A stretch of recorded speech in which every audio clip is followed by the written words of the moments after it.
Robservations with Meyer Burnett.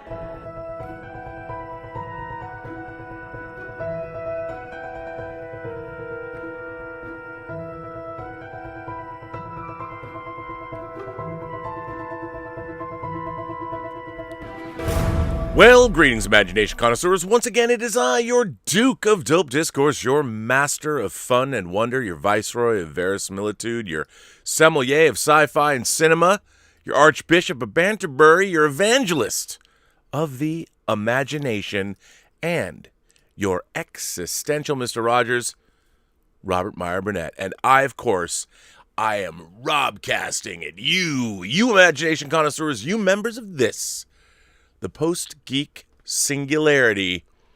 It isn't quite there yet, but let me be the first to say, beware the Ides of March. And also remember, William Shatner turns 90. That's right, 90 years old on March 22nd. That is correct. So that's pretty exciting. The man has lived a life all of us seldom can even dream of, which is amazing. Gotta love that man. All those career reinventions, everything he's done in his life. What a role model, by God. You know who else is a role model? Zack Snyder. That's right. Zack Snyder's a role model. The man's always having fun doing what he loves doing. You can see that from the behind-the-scenes footage of him directing anytime. And the enthusiasm he brings to his work. You don't have to love it, but I'm enthused about it. And as we all know, 17 days away from the Snyder Cut.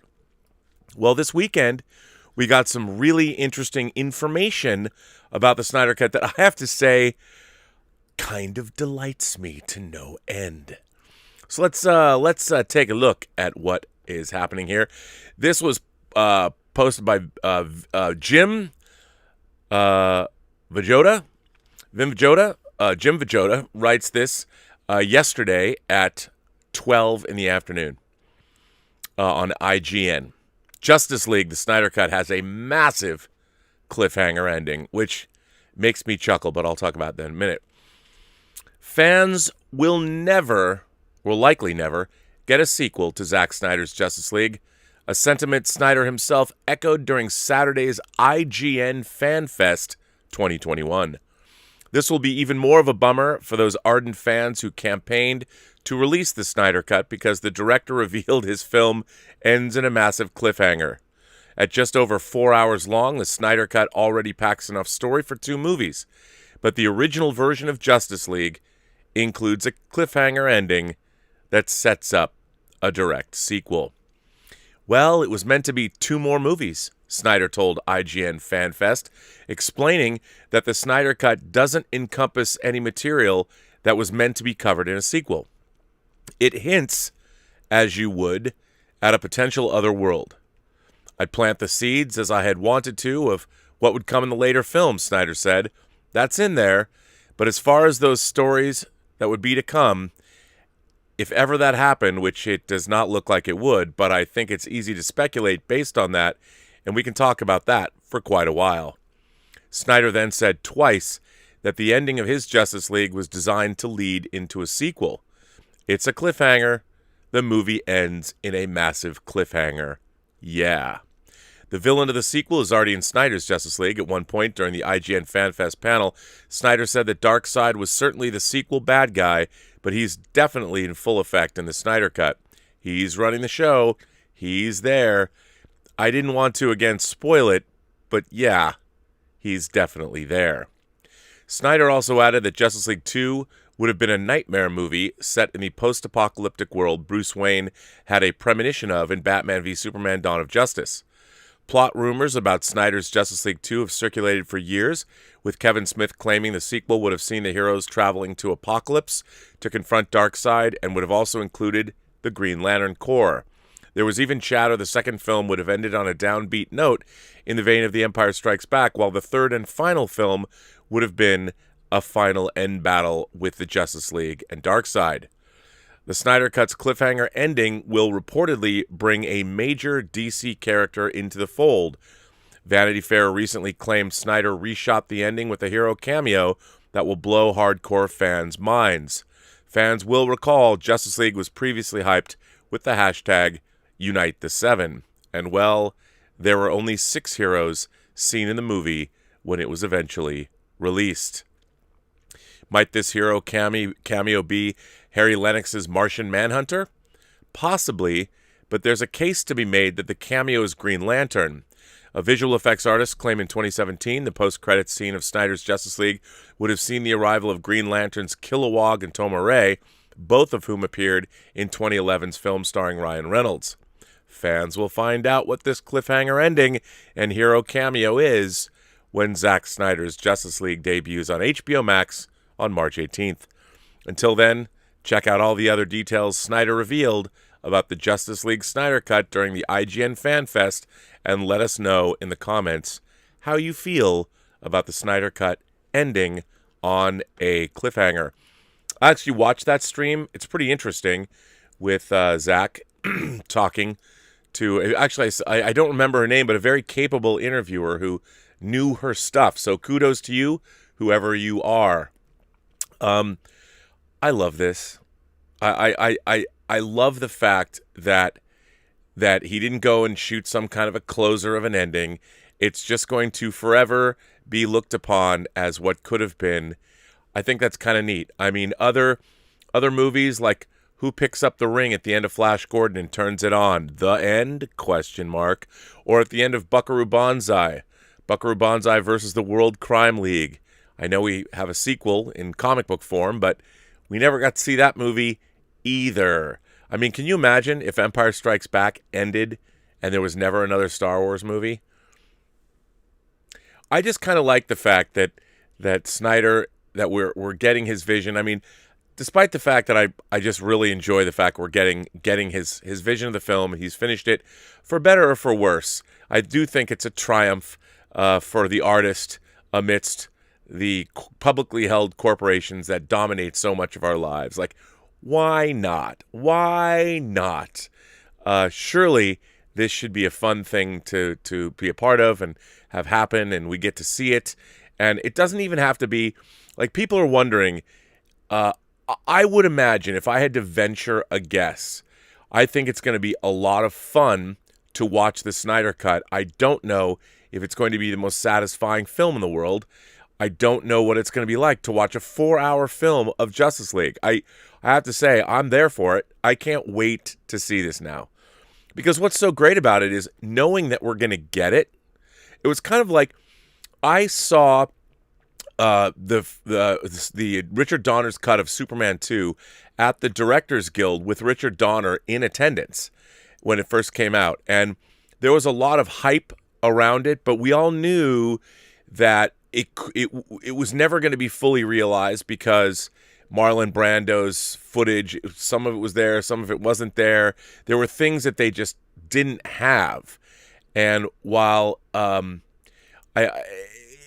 people have brought it up to me like, is it the same thing, Rob? I don't think it is the same thing because unlike what happened with Donner, who was shooting Superman 1 and 2 concurrently, he still got his Superman 1 that became a benchmark in superhero filmmaking. I mean, to this day, it's still a benchmark in superhero filmmaking. So the fact that Superman 2, he left the project, at least we had his version of Superman 1 to look at and go, okay, what we never got was that close tie between both movies, which is sort of unfortunate. But I think this is a little bit different in that we're getting something. We never got a fully realized Justice League 1. We never got the fully realized version that Zack Snyder was going to bring us. So what we're doing now is we're finally getting that version of the film, and I think it's terrific. I mean, the pressure was off because he can do whatever he wanted. So he's really, I would expect, and knowing that there's 2,600 plus visual effect shots that he needed to do to finish this version of the movie, I like the fact that this is happening. It's going to be very interesting to see this all, and I do love the idea that we have Man of Steel, Batman v Superman, Dawn of Justice, which, by the way, at the end of the month, there's a new version of Batman v Superman Dawn of Justice coming out on 4K in the new aspect ratio. I mean, I wonder if there's any other nuggets or tidbits that he put back into that. I'm curious. I mean, I haven't heard anything that way. Probably not. But if there was more connective tissue, it would be pretty interesting to see that. So, I mean, who knows? But I do love this idea that the cliffhanger will always be a reminder that on one hand, we get the fully realized version of Zack Snyder's Justice League, but there's always going to be that reminder at the end. If you like this, look what could have been. And I think there's something fitting for the Snyder Cut to end on that note. Regardless of what it is, I just like the idea that this vision was finally fully realized. But even after all of this, there's still more to be told. And that more to be told will forever fire the imaginations of fans everywhere. The world over, probably. If you're a fan of Zack Snyder's, you're a fan of his take on, I call it now the Man of Steel trilogy. It really is. Man of Steel, Batman v Superman, Dawn of Justice, and Justice League. I'm going to forever call it Zack Snyder's Man of Steel trilogy. I don't care what anybody else calls it. That's what I'm going to call it. And I'm feeling pretty good about it. I'm really excited to see it. It's only 17 days away, a little over 2 weeks.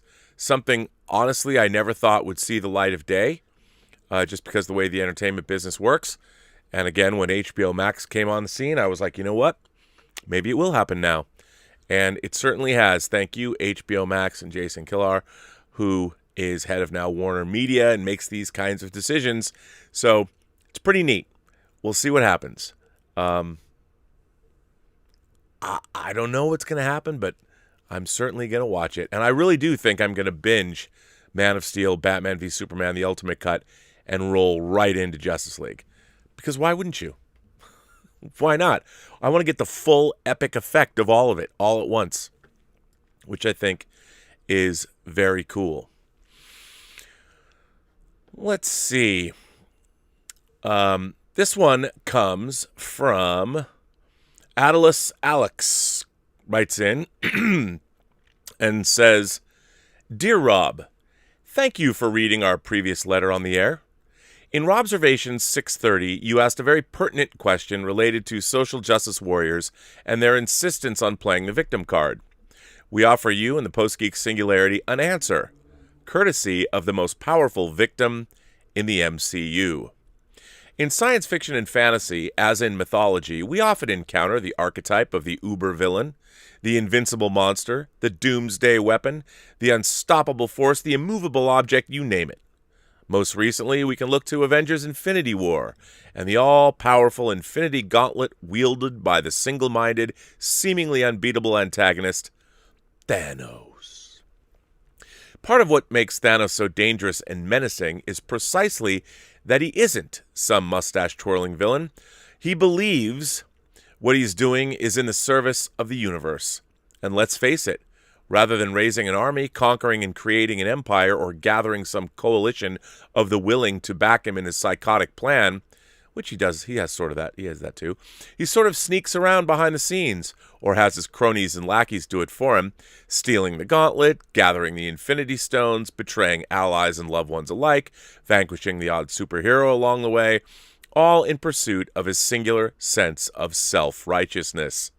Thanos doesn't just believe he is right, he believes with the whole of his being that he is in the right, that is, on the right side of history, nature, balance, the very universe itself.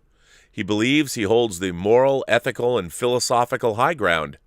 And what is most frightening is that the belief he single-mindedly pursues, all other considerations be damned, was born out of his direct experience. In revealing his origin story and childhood trauma, wherein his home planet was destroyed due to overpopulation and exhaustion of all of its natural resources, we're given an opportunity to pause and empathize with the uber-villain.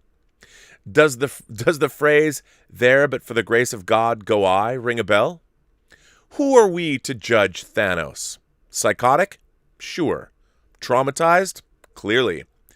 But would we have come to any different conclusion were we to have walked a mile in his shoes? Seriously, consider you'd witnessed the destruction of your planet under the same circumstances and foresaw a way you could circumvent and prevent such destruction throughout the known universe. Think of all the suffering you could prevent. Of course, you'd have to rationalize away the fact that your altruistic solution involves mass genocide on a cosmic scale, but if you've observed yourself, you know how subtle, clever, and hypnotic the ego mind can be when it comes to rationalizing bad decisions. And yes, even psychotic behaviors.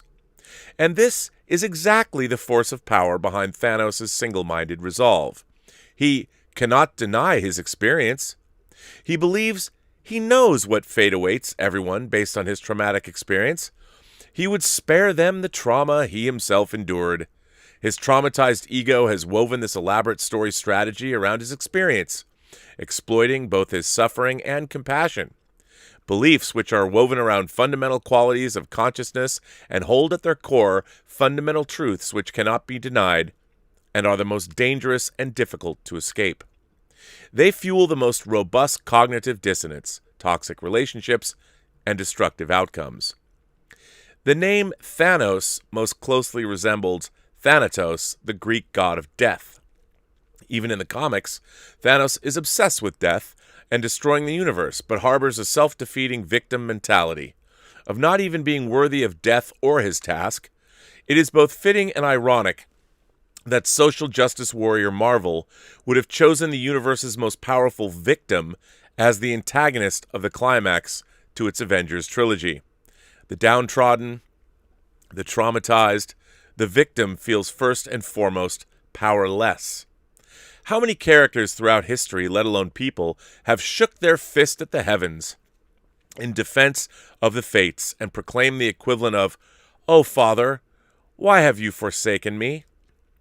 And yet, it is often precisely in such moments of defeat, of forlorn weakness, on the verge of utter oblivion, that surely we have all experienced to one degree or another, that we find it within ourselves to kneel down and pick up the proverbial gauntlet which was cast down at our feet by the fates, and strangely feel renewed strength, a strange second wind expressing through our willpower. No plan, no resources, no clear way forward, just this inner knowing that this is not the end, but in fact a new beginning, the beginning of a new enterprise, a new quest, a new adventure, a mission impossible which we choose to accept. The hero's journey. And we, whether we realize it or not, are now that gauntlet in the hand of fate.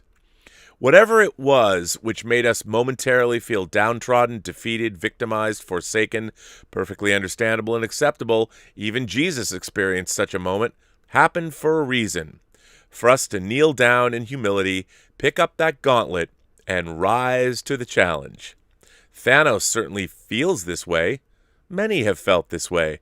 But when Jesus, the classical knights of legend, and the great heroes of myth accepted the challenge fate gave them, they abandoned all thought of victimhood, surrendered to fate, their destiny, the will of their innermost being, the will of God their Father, the will of the universe, or however you wish to process it, and in doing so became God's agent in the world to do some great work of light, love, and liberation. In other words, to play the hero. Driven by the unseen, unheard hand of God, they applied great willpower in the face of the slings and arrows of outrageous fortune, to be, literally, becoming the gauntlet on God's right hand. We accept our place, to be the vessel who suffers and sacrifices to do God's work in the world. This is the authentic hero's journey. This is the only way to be in the right, by being on the right. The gauntlet on the right hand of our innermost God, undertaking the hero's journey of our true self, fulfilling our destiny to be the hero we were born to be. But Thanos, as we know, only feels he's a hero. He only believes he's walking the path of an authentic hero. He's convinced himself he's acting in the best interests of the universe, which we can use as a stand-in for God's creation and all of God's children. But Thanos wears the Infinity Gauntlet on his left hand. He is, after all, supposed to be the villain, right? There is absolutely no doubt that Thanos is the star and focus of Infinity War. It is Thanos' story. This makes him much more than just a villain, especially given that he sees himself as the hero. Well, we also see him as a hero. Tragic. What makes a tragic hero? Exactly one moment. A choice. A slip on a banana peel. A fall. In all of literary history and mythology, this is the universal constant of all tragic heroes. They're flawed. Something inside them causes them not only to fall, but sets them on a path of destruction, suffering, and ultimately, death. However, before their demise, all tragic heroes are given a shot at redemption. Sadly, Thanos' status as a tragic hero in Infinity War is provisional, dependent on Endgame. And the writers failed to give him a moment where he wakes up, regrets his decision into hell, asks for forgiveness, and comprehends his tragic flaw. Thus, because of short-sighted writing, Thanos ceased to be a genuine tragic hero and fulfilled his role as a villain in Avengers Endgame, a character with little or no real story arc, an aborted hero's journey, not even a tragic hero's journey. As for Thanos' tragic flaw, it can come down to only one thing: pathological narcissism, vanity, pride, too much self-love. So much, in fact, that he cannot get over himself and his own suffering.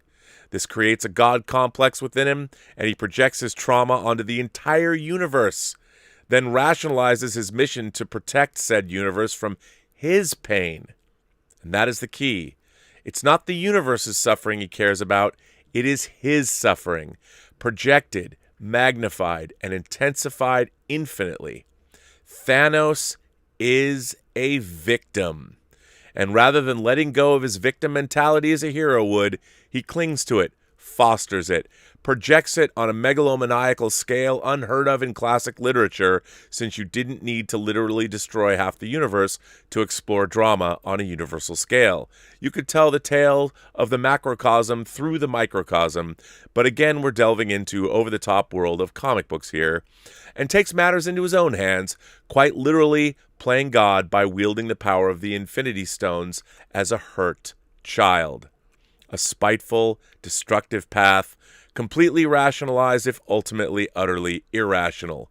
A downward spiral into hell, upheld by the perpetrator lost in vanity, self-importance, pathological narcissism, and self-righteousness. By now, Rob, our exploration of Thanos should be ringing bells where contemporary social justice warriors and cancel culture is concerned. The social justice warrior thrives on victimhood.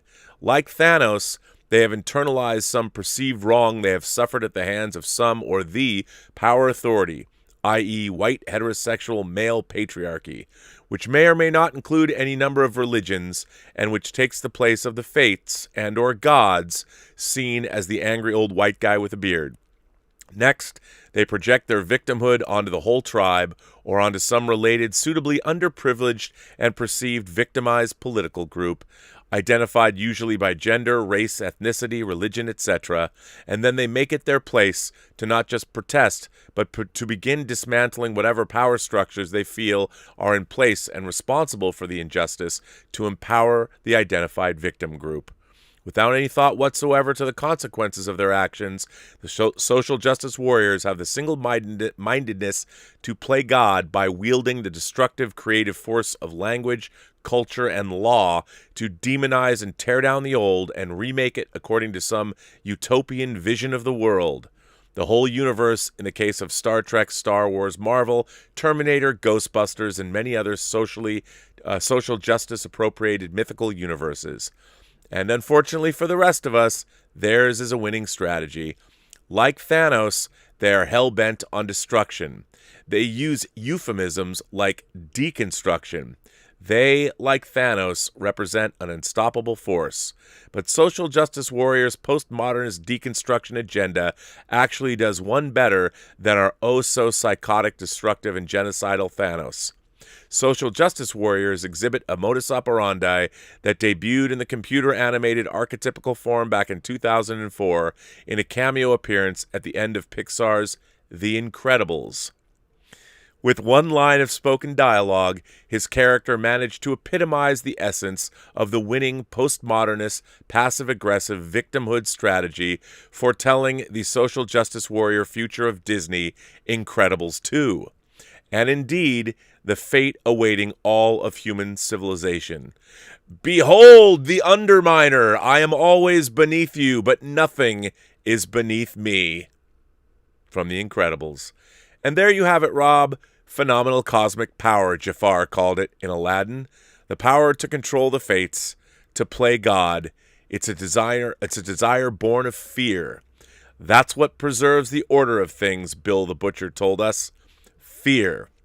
Is it any wonder why the mainstream media supports both the social justice warriors and the COVIDiacy when both are 100% fear-based narratives? There is so much more we could share with you and the Post-Geek singularity on these matters, and perhaps someday we will. Until then, we remain yours humbly and truly, Atlas Alux. P.S. This letter is an abridged version of our in-depth article entitled Social Justice Warriors and the Ultimate No-Win Scenario. For more details on why the social justice warrior phenomenon is far from some mere culture war and how it ties into COVID and the fate awaiting all of human civilization, we offer you to our related article, Nowcast, The Storm is Not on Its Way. The storm is already here. Well, I'll tell you, Any letter writer that can combine Thanos, The Incredibles 2, and Bill the Butcher is okay in my book. Let me put down your links because these are interesting. I must say I was very amused by this article, and I thought it was nicely written, and thank you for the sentiment. And I see exactly what you were going for here. So thanks for writing in. How fascinating. You know, I've often thought about that. I mean, when Infinity War came out, you couldn't not get into discussions about, now, wait a minute, did Thanos have a point? You know, everybody's going to die at some point, so why not just expedite the process for half the members of every being that was part of that snap? But then again, did that really solve anything? Because wouldn't people in the populations just grow back again? Or were they supposed to realize the error of their ways by realizing, why don't we curtail what we're doing? Let's not consume our planet. Let's not consume all of our resources. Let's not consume everything the way we have been. Maybe it was a teaching moment. I don't think you could have watched Infinity War without having those conversations with your friends. Even myself, I'm like, well, after the initial shock and we would get over things, maybe in a decade, people would realize, it's kind of like the end of 2010 when Jupiter is ignited by the monoliths into another star. We've been given a new lease on life by the landlords. We realize there's something bigger than us. And let's face it. I mean, humanity was blissfully unaware of what was out in the cosmic void. It's like what Ming the Merciless said. Pathetic earthlings hurling your bodies out into the void without the slightest inkling of who or what is out there. You know, something like that. And look where that led. But a good letter and very creative. So thank you for writing that in. You know, what other YouTuber gets sent letters like this? I don't know. That was fantastic. This one comes from Sean. Dear Mr. Burnett, I've wanted to write to you for a long time, but I've never been as moved to as I was tonight watching your video about Dr. Seuss and cancel culture. First off, I've been a fan since the first Collider Heroes, though through the John Campea show and to your own platform. I think your show has been unique in the movie talk space because of your intellectual honesty while discussing any and all topics surrounding the entertainment we all love, especially Star Trek. Ha ha ha ha. You really touched my heart a few years ago with the story about meeting your sister and your birth mother, and I think it illustrates something important about this space you've created. Robservations, the Burnettwork, is a safe place where humanity is welcome. Ideas are encouraged and vulnerability rewarded. You allowed so many people to become creators when you piloted the Intergalactic Film Festival. Who knows how many people's creative lives were changed by having that opportunity to manifest their ideas with that amount of exposure, which is not over yet. This can be daunting, but most of us who watch you know that we are safe here to express and be known just as you have been. This brings me to why I finally chose to write to you tonight while taking a bath and watching episode 630. What you have built here started about all the pop culture and sci-fi we love, but it has evolved into so much more. It is a bastion of free thought, expression without reproach, and engagement beyond agenda. As the walls of control continually close in on our culture, our minds, and our media, you remain an open and safe space for dialogue and reason. I guess you could say you've almost given birth to some kind of neo-bohemian community. Uh-oh. I hope not. Very timely and very needed. A little about me. I'm a family man in my 40s in far northern California. I own a restaurant, and if you're ever in my area, I'd love to treat you to lunch. I'm also a Christian, and I only mention this because over the years you talked about Christians and faith, your sisters in particular, and you've always been so respectful. I've never felt that you've slighted or been offensive in the least to my beliefs. You've always been clear. Our fandom unites us. We have so much in common who care about where we might disagree. We have so much in common who cares about where we might disagree. And my favorite line of yours, everyone has a story to tell. I've stolen that mantra and I've added it to how I live. Rob, thank you for what you're doing. Please do it as long as you have the passion. We are in a dangerous place as a culture trying to judge our entire past by today's standards. You have been a blossoming bastion of hope. Thankful fan, Sean. What a nice letter. I mean, these are the best kind of letters, because if this is true, if even a shred of what Sean is saying is true, or at least I guess it's true for him, then I've kind of done what I wanted to do. It's been no mystery that for anybody. I mean, I've flat out said it. I did not know what this channel was supposed to be when Elizabeth bought me this microphone, and the late great John Schnepp was the first person who suggested I do my own YouTube show, and I didn't know what it was going to be. And it's kind of evolved, as it's gone along. Things grow and they change, but ultimately, I knew that I wanted it to be the experience of, in a way, it's kind of sad. San Diego Comic-Con announced that they are not going to do the summer event this year. They might do an in-person event in November, but even if they did that, it's not the same thing. And one of the interesting things about Comic-Con for me is in my adult life, it has represented kind of a continuity, like not having kids of my own. I mean, if I did, I think about the first time I went to Comic-Con in 1988. I had just turned 21 or something, and Comic-Con was something I'd always wanted to go to, and I've been going to it since then. And these last 2 years will be the 2 years I didn't go, and it's been this sort of constant. But what I've loved about it is there's really no divisiveness at Comic-Con. Everybody that goes there is celebrating what's going on. I mean, people can get testy because they're waiting in line. It's hot and sweaty and gross, and there's a lot of people.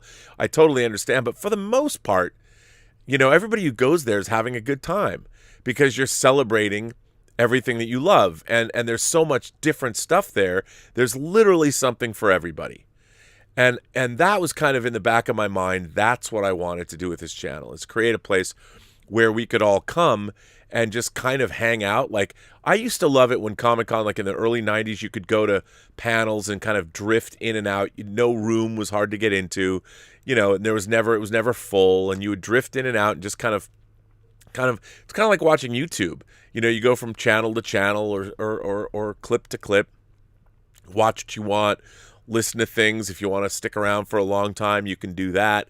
It was fun, and that's what Comic-Con represented to me. That's kind of what this channel to me has sort of become, and I like that. And I like the fact, I mean, especially Sean, that you say that as a Christian you feel that it's okay to come here as well. There was, I don't know if you remember, but there was a couple of years back, a man who walked with the Lord wrote in and was talking about how he and his wife didn't like films where there was swearing, and I thought about that a lot.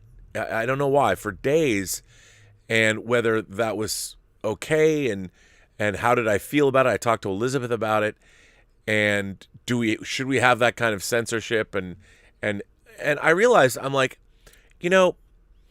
if that man and his wife had those beliefs, who am I to judge those beliefs? Because that's what worked for them. As long as they weren't, obviously they knew that the movies existed in the form they existed in. And I understood that. And I don't think that they were asking at the time, they weren't asking that movies should eliminate bad language. But it was something that was working for them. And if that's part of their faith, which I think that, ultimately it's important, because bad language, in fact, maybe can denigrate all of us, but I definitely think it's an easier way. It's an easier, more seductive path to using language than, say, to not swear. So I understand where they're coming from. And to me, I've known a lot of religious people in my life that I've respected, of many different faiths. There was a woman, a producer named Penelope Foster, who I knew at Warner Brothers, 30 years ago. And I used to go to the church on the way with her that was here in Van Nuys, and I would go see Pastor Jack Hayford speak. And she wasn't really trying to evangelize to me, but I really enjoyed her company. I really admired her. She was older than me. I saw her as sort of a mentor, and she'd worked on a lot of projects that I had admired. But we used to go to church on Sundays, and I really enjoyed the time I spent with her. And I especially enjoyed listening to Jack Hayford, his sermons. And what was really interesting about going to church, being raised as a Jew, I didn't ever go to church on a regular basis, but I found that there was a lot of value there. And I never thought that there was any kind of a message other than one of love and also introspection as a human being. And I thought Jack Hayford, he always had sermons that he sort of began with maybe a current event or something and turned it around and went back to scripture. And I thought, even though I might not be a believer, it's definitely worthy. I'm certainly I'm getting something out of going to church. And I thought to myself, well, I've always thought of religion as being this divisive thing. And I think maybe I didn't really talk to people about it, but I bet people might have thought it was odd. They're like, well, why are you going to church? And no one ever did, because I didn't really talk about it. But the thing was, I thought it was, I got something out of it. I really like listening to Jack Hayford's sermons. I thought the things that he talked about and the way he related it back to scripture was definitely of value. Now, there are some people that would say, well, if you don't accept Christ as your Lord and Savior, how can you get any value out of this? And I was like, but there is value to this. Let's say I wasn't in a church and I was listening to Jack Hayford. What if I sat down with Jack Hayford and we were having a conversation over dinner or something, or grabbing a meal at a local diner? We were at Nate Now's and we were having the same conversation. I would learn from him, and I think his perspective was valid. And I've always kind of had that in the back of my mind. Like, look, I am no great intellectual. I certainly not. Foucault and Proust and Plato and Aristotelian, whatever. I can delve into those things, and I know a little bit about those things. I can't even pronounce those things, but I think if you have an innate curiosity about the world and human thought and the idea of what does it mean to exist on this planet, it instills in you an inquisitive nature where you find, I find something interesting about most things, and it's so funny now that Fast Times at Ridgemont High is coming out on Blu-ray from Criterion, of all places. One of my favorite philosophical musings was by the character of Mike Damone in Fast Times at Ridgemont High, when he's trying to teach Mark Ratner how to hit on Jennifer Jason Leigh, or how to date. And he's standing in the record store in the Sherman Oaks Galleria, and he's standing next to a photo cutout of Debbie Harry. And it's one of my favorite things. And he's trying to explain to Ratner, he goes, look, one of the most important things about dating, and I feel this is true about life in general, and he says to Ratner, he goes, no matter where you go, you have to act like that's the place to be. And then he puts his arm around the Debbie Harry life-size photo cutout of her, and he's talking to her, and he's like, Debbie, hi. And then he gestures out to the mall and he's like, isn't this great? And I kind of feel like that about wherever I find myself. I mean, it's like, you know, in my 20s and 30s, you'd go to these parties and everybody's looking around and they expected these parties, like, this party's going to be great. And they would go in and they would expect the party around them to, like, be great, and somehow it's going to bring greatness or fun to you when you walk in. Well, the only way to have fun at a party is if you go and make that fun happen. You have to do like what Mike Damone says. You have to say, well, wherever you go, you have to act like this is the place to be. Because if you act that way, then you're going to bring yourself into that situation. But I saw so often people expected something to happen at parties, and I was like, what do you think's going to happen? Like, no one's going to come up to you. I mean, maybe they would, but for the most part, you have to go. It's like the world. The world's out there. There's a million things that are going on every moment of every single day. And it's up to you to go find those things. They're not going to come to you. The one truism that I can tell anyone is if you never leave the house, nothing interesting is ever going to happen to you. Now, someone will say, well, Rob, what if a meteor falls on my house? Oh, that's true, but what are the odds of that? I mean, you know, the world is out there for everybody to go find it. And that's kind of what this channel's all about. It's about celebrating all the things that are out in the world that we love. And I've spent a lot of my life going out there and getting those things. And I think that that's what this channel's all about, too. You come here, you dip in, you take off. Maybe you'll have a good time, maybe not, but at least, look, Sean says he was in the bath watching episode 630. And I'm like, all right, Sean, my man. I love taking my old housemate called them super baths. I would take in a novel, a bag of lime Tostitos, and a giant 2-liter bottle of Diet Coke into the bathroom with me. And I would, you know, I'd get out to go to the bathroom, but I would not leave the bathtub until the 2-liter bottle of Diet Coke was gone, the Tostitos were gone, and the book was pretty much finished. It might have taken 3 or 4 hours. I just kept putting more hot water in. I don't do that much anymore. I don't think anybody would ever give me the time to do that in this house. But I did it in my youth. But that's what can I say? Anyway, Sean, what a great letter. I very much appreciate your sentiments, sir. And thanks for watching. I just never know what people are going to say. Fed Up. Oh, Fed Up writes in. Hey, Rob. One of my favorite comic book characters is John Constantine. Yet movies and even the TV series has never done, in my opinion, the character justice. Reported in Deadline, we are to get another rendition of John Constantine from London, who is of a diverse background. Why don't these producers understand this colorful character who at one time was most critically acclaimed? He has an interesting backstory. Newcastle.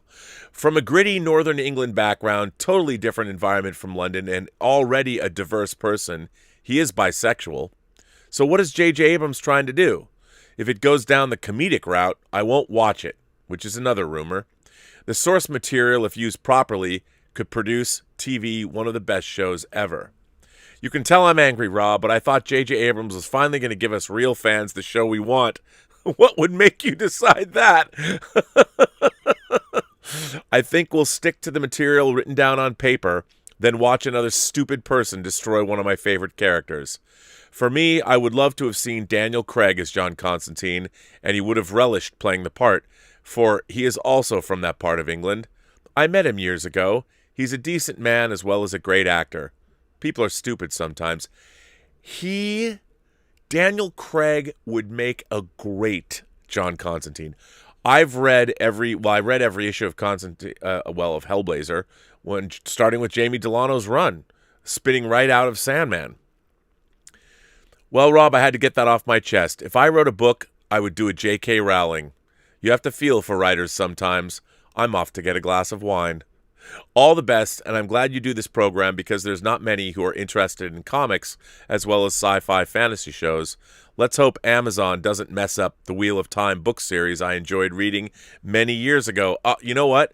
Fed up, I have to tell you, if they mess up the Wheel of Time series, one of my viewers is going to be the single most disappointed person on the planet Earth. And for that reason, I want Stubble McShave to feel good about the world. And the only way that's truly going to happen is if the World of Time series is great. Yeah, I don't understand. I can't take it out. But one of my favorite things I got last year was that Hellblazer omnibus. Fantastic. I have to say, I feel your pain. What I don't understand, I just don't get it. Look, when Constantine, the movie, came out, I thought Keanu Reeves was the wrong choice. As it turns out, I really liked the movie. I did. Did I think it was the perfect Constantine movie? No. But I did enjoy it, and I did enjoy all the other characters that were in it, and Peter Stormare was great. But, man, especially Jamie Delano's run, if we could get a movie or a TV series that would feel like the first, 100 issues of Hellblazer felt, like you could show us a story like Newcastle and do justice to that story, I think that'd be great. I would love that. I'd be so here for that. I don't know if that's possible, but I would love it. I would love it if it was. We should see. Hassan writes in. Our friend Hassan writes in. Hassan Chavez. Hey, Robert. Is it too soon to admit that the last couple of episodes of WandaVision were not very good? They weren't. I don't believe anything in this episode. It felt like watching a sanitized depiction of misfortune and depression. But at the same time, I understand it's the MCU and they can't go full Requiem for a Dream. To me, there was no verisimilitude. The first half of the series was interesting and promising. I thought they were going to do something different. But right now, the main story feels too simplistic for me. It's good witch versus bad witch, and that's it. And on top of that, they added an evil vision. It's so trite. The show went from slightly surreal, semi-Lynchian sitcom to straight-up big-budget soap opera. I hope the finale is satisfying, but I'm lowering my expectations. Well, Hassan, I don't know, man. I have to disagree with you. I guess because having been so steeped in the Wanda Maximoff mythology from the comics, I thought this was a really interesting way to go. I mean, I think it's the beginning of a multi-part series that are going to carry us through many films. But I think dealing with a character like Wanda Maximoff, and by the way, a very similar way that they've dealt with her in the comics, I thought has been pretty great. And I've loved the fact that, look, they've added supernatural powers and spells. I mean, they were here with Doctor Strange, but we went full on witch with Agatha Harkness. I mean, these are things, again, that, remember, Marvel is still taking their cues from their comic book universe. I think this is a great way to go. I mean, again, you're still dealing with your standard Marvel superheroes. Well, I guess they're not all standard. So they honor the source material, but at the same time put a unique and interesting spin on it. I think what's been really interesting about this show is to see how people have themselves been relating to where they thought the show was going to go as opposed to where it has gone. And I think a lot of people, like you, me too. I mean, I was wondering how full-on David Lynch it was going to go, but then you realize ultimately it is what it is. It's still a Marvel Cinematic Universe series. And I think the idea that they've spent so much time grappling, that really the whole series is about a superhero grappling with her tremendous grief and literally is in the midst of a psychotic break, is dealing with mental issues and all kinds of things, is pretty audacious for what we're getting. But I can understand. I think you have a very valid point is that it didn't go nearly as far as somebody might have wanted it to. But I would just remind people that it is the Marvel Cinematic Universe, and there's only so far you can push the paradigm before you've broken the paradigm. And I think for the most part, they've done a pretty good job. I've quite enjoyed what's happening, and I really hope they do stick the landing. I think they will, but we shall see. We shall see. I don't know. I don't know what's going to happen, but I hope it's good. This comes from Grant Bixenman. Grant Bixenman. Hey, Rob, I saw your show where you talked about Dr. Seuss being canceled, and while I agree with you 100%, I can tell you it's not just people doing cancel culture, but the movie studios themselves. For example, for the last 25 to 30 years, Disney has done everything they can to try and erase Walt Disney. And I'm not talking about the disclaimer they put on some of the classic Disney films. I'm talking about them taking his name off the logo at the beginning of new Disney films, other than if they're made by the Walt Disney Animation Studios. It just seems to me they don't want people to know who he was, and I bet most casual Disney fans, especially kids, probably don't even know that Walt Disney was an actual living person. Anyway, what are your thoughts on Hollywood themselves being part of cancel culture? Oh, look.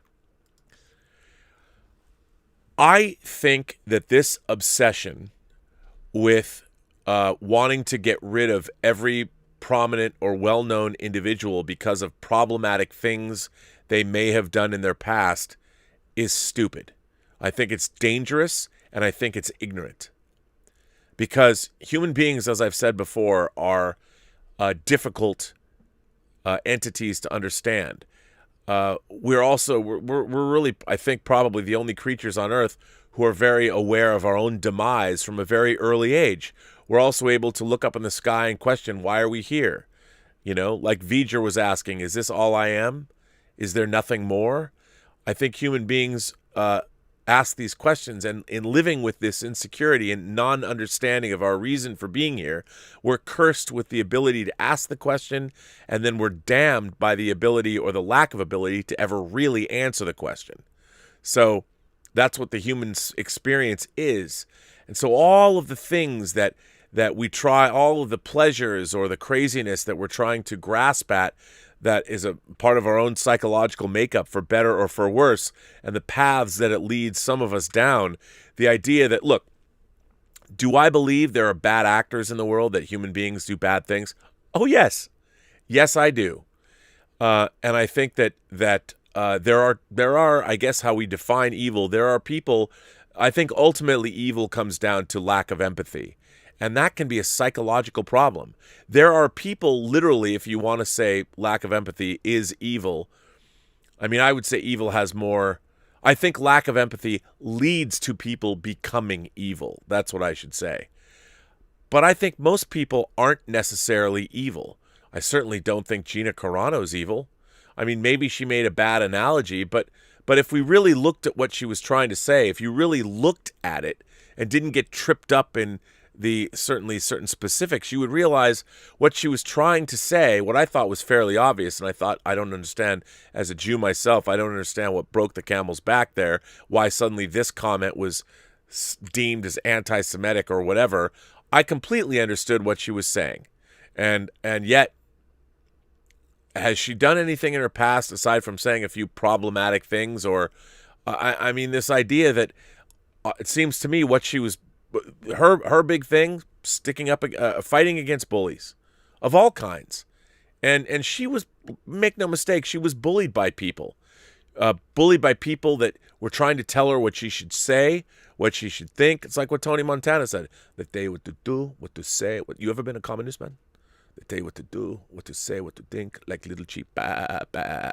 You know, that's I think what she was essentially. I know, maybe using Tony Montana as an example of somebody who's saying something that you should emulate or recognize is probably not the best way to go. I was just thinking in terms of communists, because I love his performance. I love Pacino's performance as Tony Montana. By the way, I have a great Tony Montana action figure that did in fact come with a chair, so I should put him up right back there behind me. But I think that for the most part, most people are trying to, get along in this world, and we're deeply flawed people. And I think most people, what we're expecting some kind of level of perfection now from people.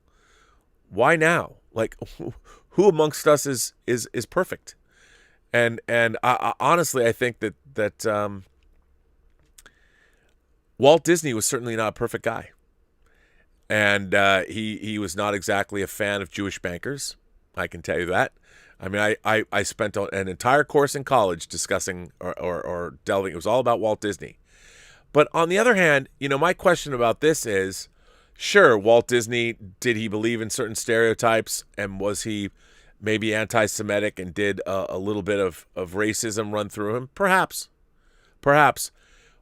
But wasn't that offset by what he was trying to do? I mean, this is the whole thing. It's like, I don't understand how one person is characterized by something. Like, people are complex.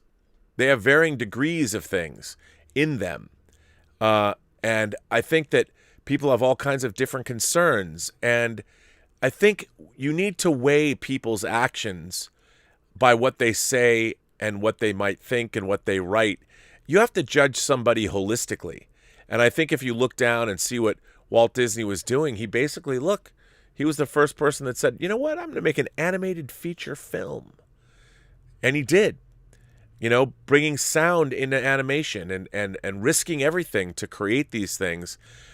Does that negate? I mean, it's a complex question that I don't have the answer to, but, the art of the artist, does somebody's great works get compromised by something maybe problematic behavior? There's many people, I find many people to be they're walking dichotomies to me. There's things I admire about them and things I don't like about them. But the thing is, just because I don't like something about somebody, I might like something about them as well. So I would not want to get rid of them. I'd rather have somebody like that around so I can continually check in and, gauge what do I learn from them? Like, why do we want people gone?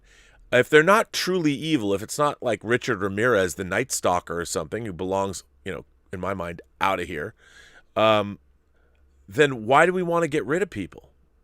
Because they've done or said bad things, which most of us have done, things that we're not proud of. I don't know. I mean, nowadays we've created our own culture of fear. We've seen it time and time again. In this country, we saw it during the Red Scare. In Hollywood, people were informing all around the country. People were informing on each other. Everyone is scared for themselves when it comes right down to it. I'm scared to be branded this way by the mob, and I might lose my life and my livelihood. And it's a very real fear. And I just wonder, why do we spend so much time? The people that are so concerned with what other people are doing or saying or thinking, I don't get it. Why aren't those people doing something and creating and adding and to the fabric of? I guess they think they are adding to the fabric of our civilization by getting rid of those people who they think aren't.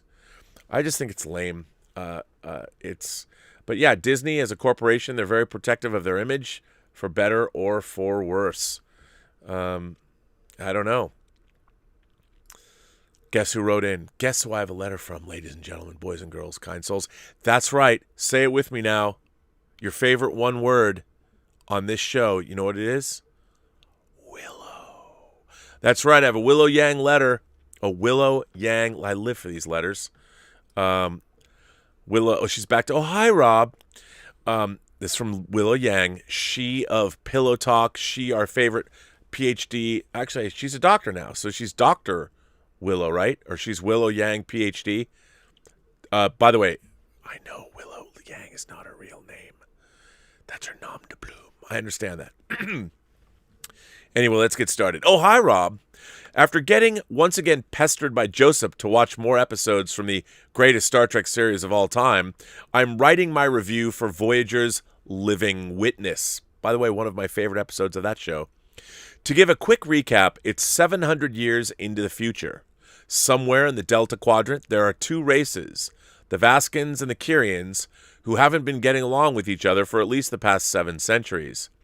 In the Kyrians' version of historical events, the Vaskins had allied with the Voyager, a heavily armed warship that was captured by a cartoonishly evil Janeway.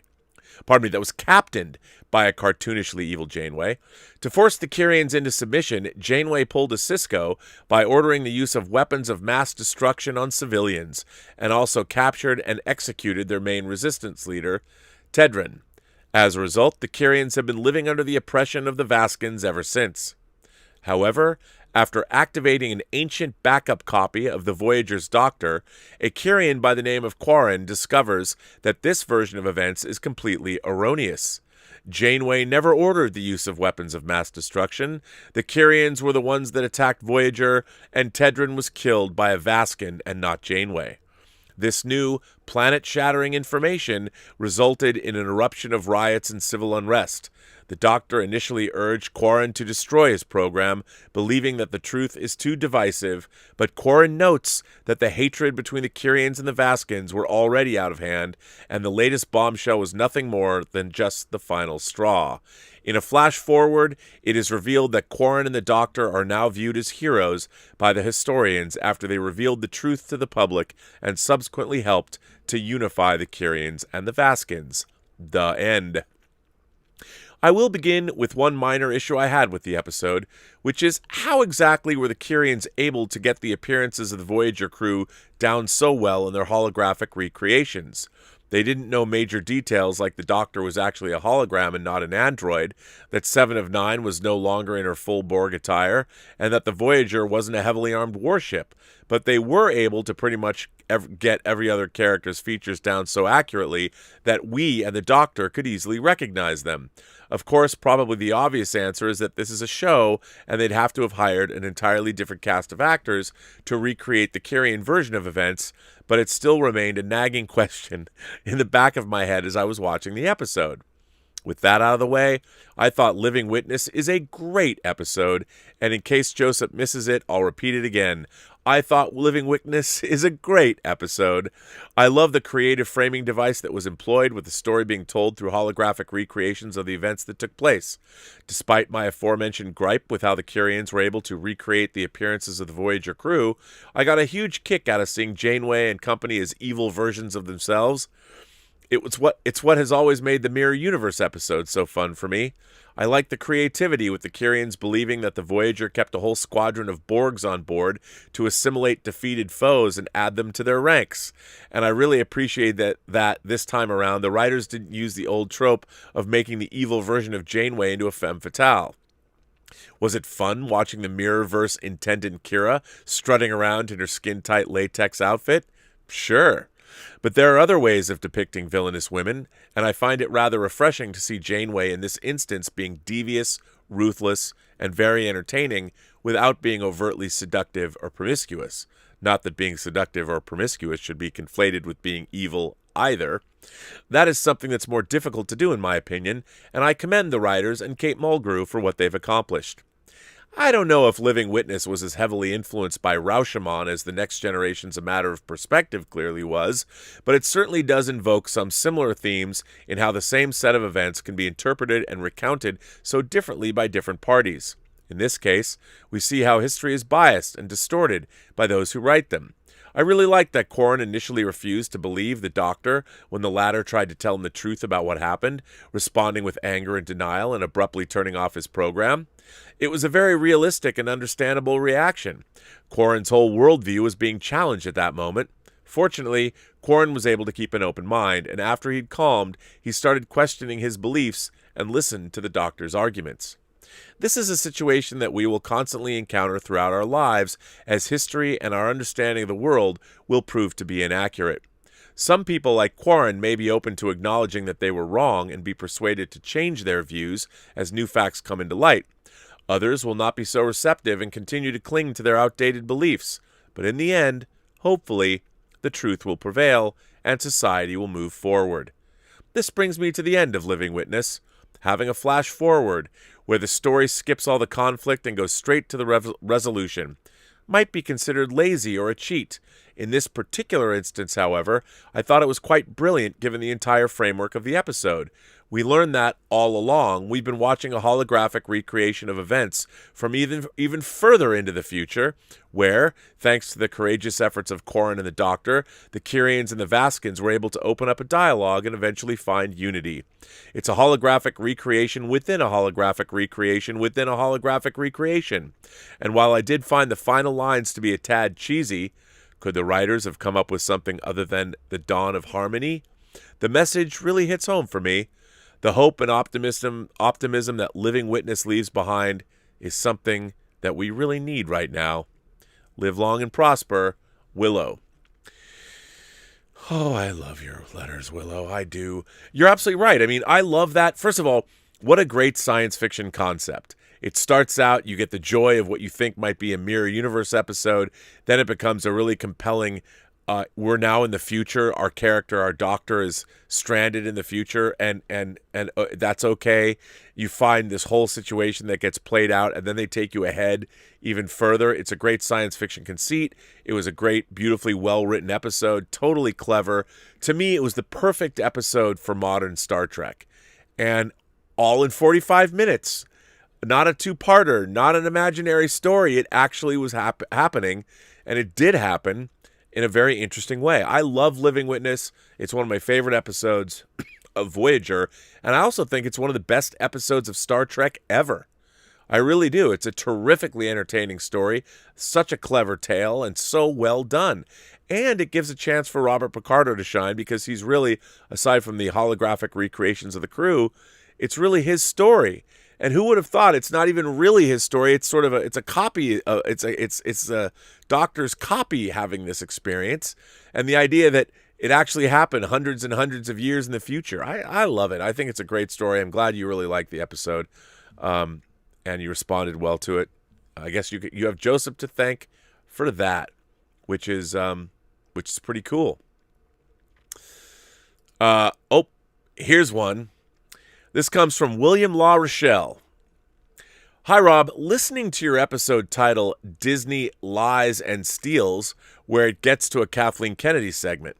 I think this is at least the second time you've called her up her IMDb page to list her credentials up to 2012 as a defense for her actions when she's been given more power.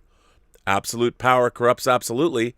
I keep coming back to a program Oprah did in response to Dylan Farrow at the peak of the Me Too, convening a room full of women from Hollywood, from Natalie Portman to Kennedy, as if it was a town hall to hand out torches to chase down Woody the Witch. Everybody in that room had been involved in at least something or many somethings that I like and respect, and each one dropped down several notches in my regard.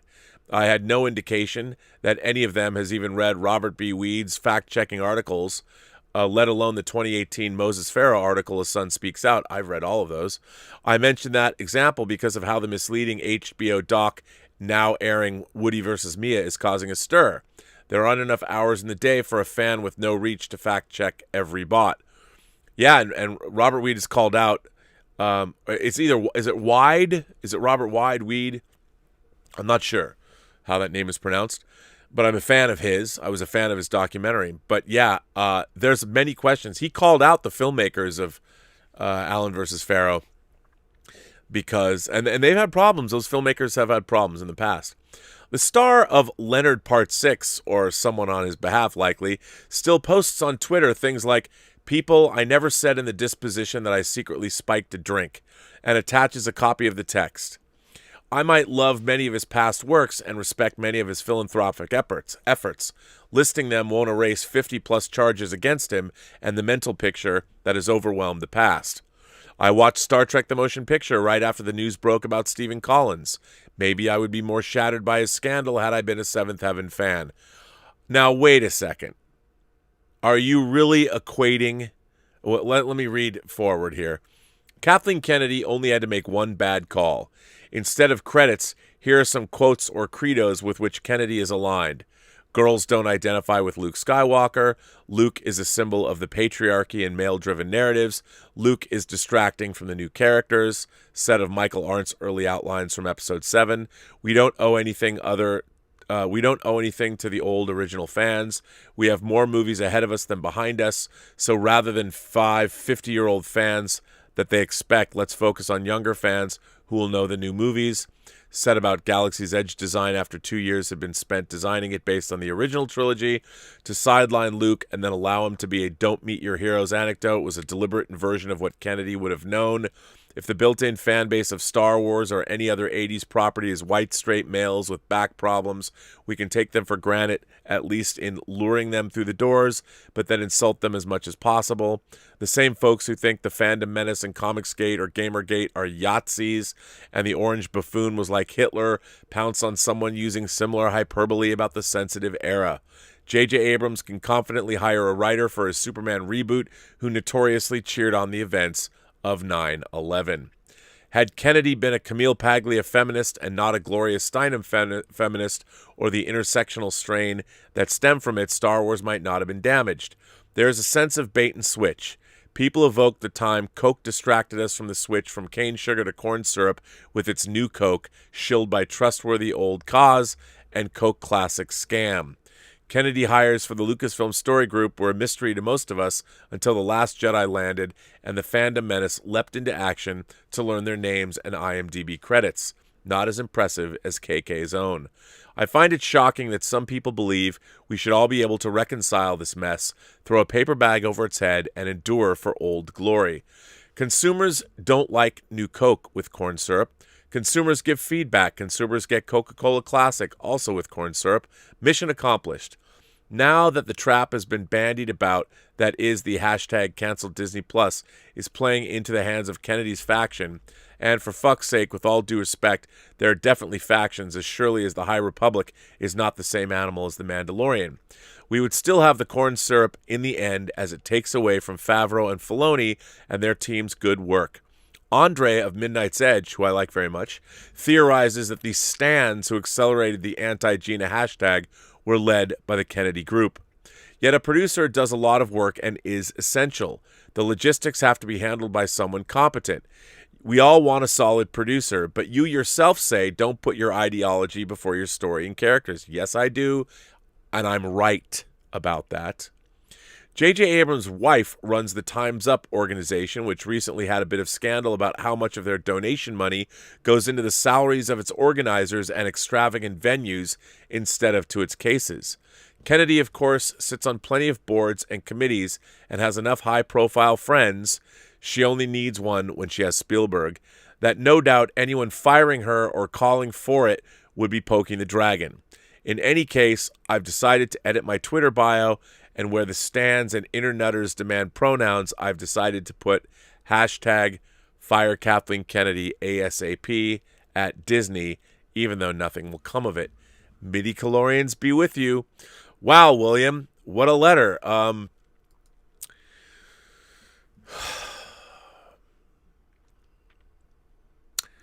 What to say? I will never, just to be clear, my respect for Kathleen Kennedy has been earned over decades. And I don't necessarily, I think there is definitely something to the idea that there are factions within Lucasfilm that are doing different things. The Mandalorian has been a wild success, and the publishing initiative, the High Republic, has not. There is, I'm sure, a very healthy competition between the groups, as there would be. Obviously, the only measure of success in Hollywood or with any kind of creative endeavor when you're working at a studio is money. Which one is more popular? Now, on one hand, I think that the idea of social justice, the idea of giving marginalized people a voice, or giving people that have been, oppressed in some way, shape, or form for a long period of time, is a good idea. It can only benefit us all if people that previously didn't have a voice get to move to the forefront and have that voice so they can be heard. It will only benefit us all. As storytellers, it will give us more stories to tell. And I think it's important, like, for instance, I don't know what it's like to be LGBTQ or to be trans or anything like that, but I do feel that my life is enriched if I hear an authentic story from that quarter about what it was like to be that way as growing up, whether you were in the closet or whether you were suffering from, you believed and you honestly knew that you were in the wrong body. I believe that's an actual thing that is actually real. I don't think it's some kind of a psychological disease or sickness or something. I think it's actually real. I think right now we probably don't have we can't measure it, but eventually we will be able to. I think it's a naturally occurring thing. I think there are people that were born as a result of what happened to them in the womb. They're born, their intellects are in the wrong bodies. their souls, their spirits, whatever. Just like I believe anyone who is attracted to someone from the same sex, completely naturally occurring. We are just now beginning to evolve into the kind of society where those schools of thought are acceptable. I think the problem is all of this overcompensation. That's where I think the problem lies. And I think, look, Kathleen Kennedy, as a female producer, it's been a hard fought. People still, if you look at her credits, they dismiss them. Like, even in your letter, you're like, oh, well, I dismiss everything she's ever done. Up until Star Wars. And it's like Star Wars was the thing that's fraught with the most peril. And it's all crazy. I mean, look, everybody likes Star Wars. Everybody gets or wants their bite at that apple. And I understand what everybody's trying to do. Star Wars is something everybody likes. So the idea that we would turn it into something, or they would turn it into something, that they can bring an agenda, they can bring a social justice warrior agenda, or they can give people representation that didn't previously have representation in Star Wars. I understand that impulse, and I don't think it's a bad one. What I think is a bad one is they're putting their agendas before the stories that they're telling. At the end of the day, a Star Wars story needs to feel like a Star Wars story. It doesn't need to be a preachy sermon about moral and ethical ways we're supposed to lead our lives here on Earth. No, Star Wars stories need to be fantasy adventure stories about a galaxy a long time ago and far, far away.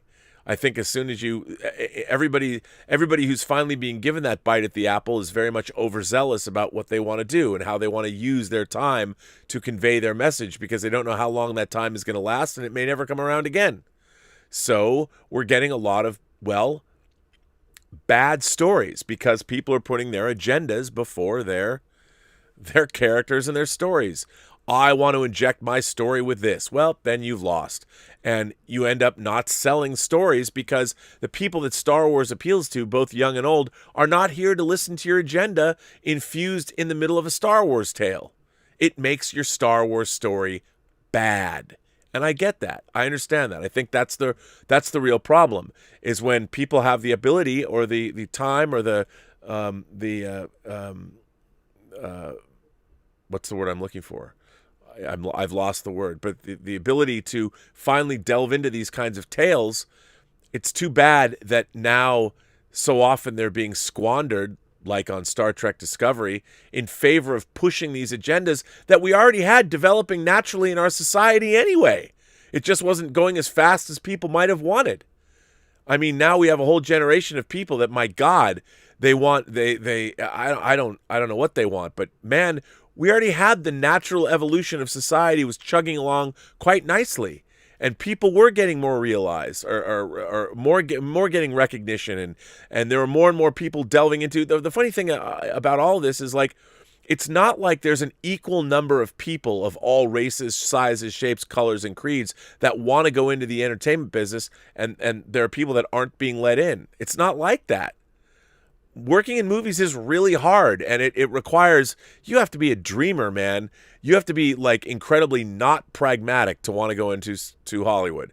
And that is not traditionally, you know what I find interesting about, say, more women, the force is female. There's more women who are learning not to be pragmatic and learning how to dream and learning how to do things like, or not learning how, but going out and doing things and directing movies and finding things they love and can become obsessed with the same way that men have. And it's great. I think it's terrific. And it can only benefit society in the long run. But they, like their male counterparts before them, you still have to tell a great story. And a great story is pretty obvious. And The Mandalorian is a lot of fun. The High Republic, I mean, even if you look at the artwork of the characters, you're like, not that appealing. We talked about this, Az and I talked about this on Fully Articulated last week. Ultimately, you got to make the Star Wars universe cool. And I'll tell you, you know what's cool? Cool characters that aren't afraid to rock and roll. When Greedo's threatening you, you fucking kill Greedo. I mean, talk about social justice warriors. George Lucas himself. Well, Greedo, he's a murderer. Han Solo's a murderer. Han Solo murdered Greedo, so we have to change it, and we have to make it so Greedo himself, he shot first, which justifies Han Solo killing Greedo. Never understood it. Over my dead body, that's the idea. Whatever. That's the idea. Han Solo killed him. It's the Old West. That's what you do. You know, and suddenly George's like, oh, no, the kids. The kids know. The kids know Greedo is a Rhodian. Funny-looking dude with a gun threatening Han Solo. Han Solo had no choice. You blast him away. It's in a bar. It's the Old West. But no, we have to make sure the kids are safe. We don't want anyone to think Han Solo was a murderer, said no one ever. But anyway, I just think that, you know, Kathleen Kennedy is somebody that is worthy of great respect. She's had longevity in the industry, and she's been responsible for a lot of great movies. I know everyone wants to look at her as the boogeyman because it's easier to do so, but there's a lot more going on there. People seem to forget. She tried to hire new, young, interesting people to come in and take over, like Lord Miller, and it didn't work out because Lord and Miller they did things differently. When you're dealing with Kathleen Kennedy and Lawrence Kasdan, you're dealing with people that have been working in the entertainment industry for 40 plus years. They are old school. And when you come in, you should know. You should go in with your eyes open and go, you know what? I need to work on this project. Star Wars is an old school project. They're going to expect me to behave a certain way and deliver a certain thing. And you got to know that going in. And I just think that this cultural schism, this Star Wars becoming the flashpoint of everyone, look, you can't dislike Kathleen Kennedy and blame her without coming off as being, it's weird and misogynistic. And in a way, it kind of is. Especially when everyone's like, well, I know she's done all this work. Yeah, she's done all this work. She is worthy of respect, just like anybody. You got to give someone like that respect. Did Star Wars turn out the way we wanted it to? No. But The Mandalorian is, and she's still the head of Lucasfilm, and all these other shows, the Ahsoka show, the whatever show's going on. I mean, just because we are picking these battlegrounds, I understand. Did I want Gina Carano to be gone? No. Do I think it's stupid what happened to her? Yes. I think these companies now, everyone's hypersensitive. The real battle that we should be fighting is against the hypersensitivity. The real battles that we should be fighting are the fact that we're arguing over the wrong things and we're going after the wrong people. Don't hate the players, hate the game. And, but I like your letter. I want to thank you for sending it in. On that note, Scott K. writes in and says, Dear Rob, already due for another chemo-induced letter.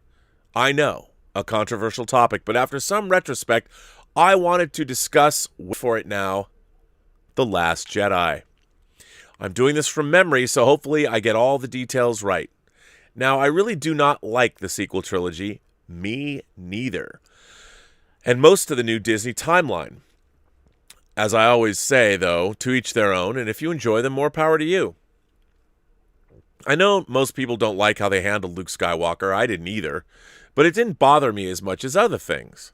I love the old Legends universe and its continuity. Me too. To me, it's just another legitimate universe right alongside the Disney canon universe. I enjoyed Luke's journey in Legends. Me too. And I wished it continued. For me, I already had a mostly satisfying conclusion for his character, so though I did not like it, I just see The Last Jedi as an alternate take. Well, the problem with The Last Jedi is it's not nearly as interesting or as good as what they did with Luke in the Legends universe, the expanded universe books. I mean, beginning with Dark Empire. What they did with Luke Skywalker in the Disney sequel trilogy is just not good. It's also out of character, and it didn't work. And by the way, I blame J.J. Abrams for that one too. With that out of the way, most of what I really dislike about the movies was everything that took place in space. Most of the complaints either are regarding the fact I think Legends did it better, or it's just severely lacking in the verisimilitude department. So I start off with the First Order, ridiculously underarmed Mandator 4 Siege Dreadnought. It pretty much gets taken out by a single X-Wing in a scene reminiscent of a bad video game mechanic. I know many Star Wars stories lean heavily on plot armor to get the rebels or the resistance to win, but after so many times it just gets ridiculous. Back to this opening scene. We get this 4+ mile Star Destroyer that hardly has any weapons on it, so we already have a nonsensical design. My first issue or question, why weren't a lot more TIE fighters launched right off the bat? Why didn't the Resurgent-class Star Destroyers pretty much do nothing for the entirety of the battle? Why weren't there smaller First-Order warships to screen for starfighters? Lastly, what was the need for the Dreadnought to be there in the first place? I love this question. You're right. You're right. You're parking your shuttlecraft right in my shuttle bay. On this question, I know this is technically Legends lore, but a Star Destroyer or any larger warship could turn a planet's crust to molten slag with its conventional turbo lasers. Not to mention the Legends Star Wars universe had a plethora of weapons that could devastate or destroy a planet that the Empire or First Order should have readily available. With that in mind, was a Star Dreadnought really necessary to blow up this tiny base? My next problem is the slow speed chase through space. This similar storyline was done in far superior fashion with regards to the Battlestar Galactica episode 33. Good callback on that one. Now, I'm 100% okay with Star Wars being soft sci-fi and even prefer it, but to me it falls prey to inconsistencies and breaks in verisimilitude far too often. I am going to assume that during the chase, none of the ships are going close to the speed of light. With that said, the First Order, with all of this cutting-edge military technology, does not have any smaller warships in its fleet to catch up to the Resistance? Also, why couldn't the First Order hyperspace jump in from different vectors to cut off the fleet at any point during the chase? I mean, they're obviously heading toward the planet Crate, though I would not want to break all of the hyperspace rules like The Force Awakens and The Rise of Skywalker did with skipping and jumping into gravity wells. Drives me crazy. Also, again, all of those Resurgent-class Star Destroyer ships escorting the Supremacy do pretty much nothing once more. Next up is the scene with the TIE fighters directly attacking the Raddus. Unfortunately, rays and particle shields have been wildly inconsistent over the years, especially with respect to interactions with physical objects. When the TIE fighters are flying around the ship and Kylo Ren shoots 2 missiles directly into the launch bay, so how is that not the end of the Raddus right there? This civilization that has long mastered space travel and could basically vaporize a shielded planet with a laser couldn't make a missile that was more powerful than something maybe an Earth-based military had decades ago? Using a nuclear or baradium-tipped missile, again, is used in Legends, and it's game over. Next up is the fuel shortage issue. To me, this is just bad and lazy writing.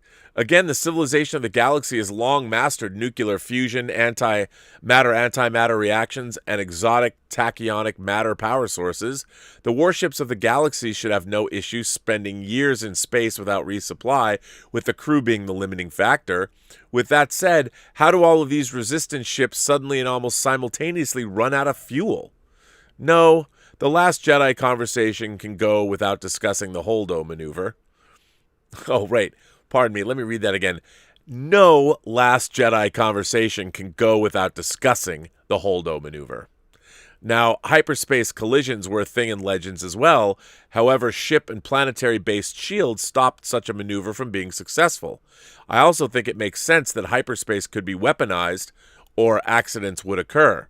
With that in mind, I can sort of buy the argument that the experimental shields of the Raddus could be the reason it worked. The 1 in a million explanation from Rise of Skywalker just makes it feel more like far too often the used Rebel Resistance plot armor tropes. In the end, I just wish they didn't do it at all. The last thing was, what was the need for the First Order invading Crate? I didn't feel like they were going there to capture people. Instead of sending down this silly Death Star battering ram, why not instead light up the planet from orbit? It would have finally given the remaining Star Destroyers something to do. I know an extremely small amount of people share these same complaints, but the love of sci-fi technical or historical lore are just my thing. As always, thanks for having this channel and a wonderful place to discuss a wide variety of topics. Thanks, Scott K. Scott K., you and I definitely park our shuttlecrafts in the same shuttle bay. One of my biggest pet peeves in modern science fiction, because I love my starships, I love any spaceship. Any fictional spaceship is my jam. And the way that they treat these things, it's like, I don't know if it's a function of these filmmakers not paying any attention. I don't know if they grew up. Maybe you had to grow up reading all the Star Trek blueprints of the Enterprise or any other blueprints you could get your hands on, and looking at the visual guides. I think especially in the Disney sequel trilogy, all of the spaceships and space travel, the fact that for whatever reason J.J. Abrams has a fetish to show spaceships flying inside the gravity well of planets, I can't abide it. I don't understand what the hell. What the hell, dude? You know, there's no way the Millennium Falcon and a TIE fighter could survive the chase through that Star Destroyer at the beginning, nor could Rey pilot the ship at the beginning of near the beginning of The Force Awakens. I watch that stuff and it just makes me cringe. Makes me cringe. And so what you're pointing out, I love it. I love what you're pointing out, that you hate The Last Jedi for the way it treats space battles. The actual Star Wars in the title, Star Wars. I couldn't agree more. I think that everything in the Disney Star Wars trilogy in relation to space was done it was shitty, all of it. How do you fire a hyperspace weapon from a planetary-based machine, the super laser or whatever? How does a beam weapon travel through hyperspace and then change directions to hit a planet? Like, did anyone stop and think about that? Why would you build that weapon and have it rotate around, I guess, the equator of a planet? What if you want to shoot something over there? You can't. So stupid. The whole thing. Everything that J.J. Abrams has ever done with spaceships in it, Star Trek and Star Trek Into Darkness, The Force Awakens, The Rise of Skywalker, all of it has been inane. All of it. And I've hated every single scene. You'd think I am a spaceship, I'm a starship pornographer. You give me a warp nacelle to stroke, and that gets me hot. I'm not kidding. Gets me hot. I mean, I know it's not a real warp nacelle, but, you give me a good Star Trek model. I have two right over there. I feel a sense of, well, let's just say urgency when I pick them up in my hands. You know what I'm saying? And terrible. Terrible. What they did to the Enterprise, terrible. What they do to spaceships on Star Trek Discovery is an abomination. Abomination. They all should be, I almost think that we should start a social justice movement for any space scenes that are in anything to do with Bad Robot or their weird subsidiaries. They haven't been able to do space at all. There's nothing good. There's not one good space battle in any of those movies. Everything either happens in some planetary level or whatever. Terrible. I feel your pain. I love this letter, and I want to thank you for writing it, because I completely agree with you. Let's see what all you people are saying here in the chat here. Oh, where is the chat? Can I find it? Here, I have it. Let me go back and see what you all are saying. All right. So this first one comes from Magic K. Magic K sends in a super chat and says, Paramount Plus going to make the next phase of Star Trek. Do you have any confidence with that? No. I don't. It's very funny. They're talking about it. Well, Strange New Worlds is going to be more like Star Trek. No, it's already not.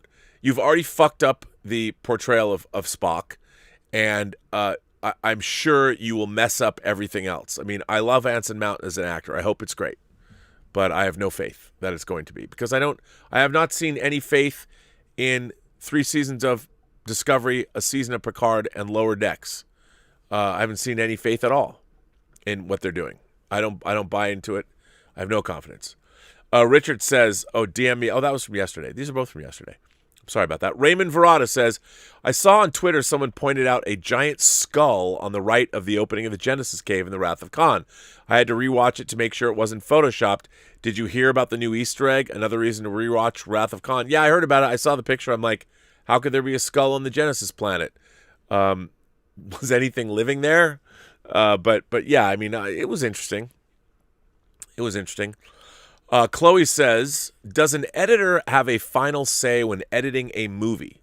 For example, by cutting out some of the scenes if they think it might play better for the movie, or does the director have final say of the editing process? Well, I can tell you, Chloe, my experience on everything I've edited, it's a collaboration. You know, you want, as an editor, my job is to serve the director, but it's also to serve the movie. And I think that when we were cutting Tango Shalom, Gabe Bologna, the director, gave me a lot of leeway. And he allowed me to try things, and I'd put things the way I wanted them. Then he would chime in and take the stuff that I'd done and plus it and make it better. I think that the editor-director relationship is one of synergistic collaboration. And at the end of the day, you're both trying to make the movie the best movie it can be. You have to serve the finished film. You know, what is there?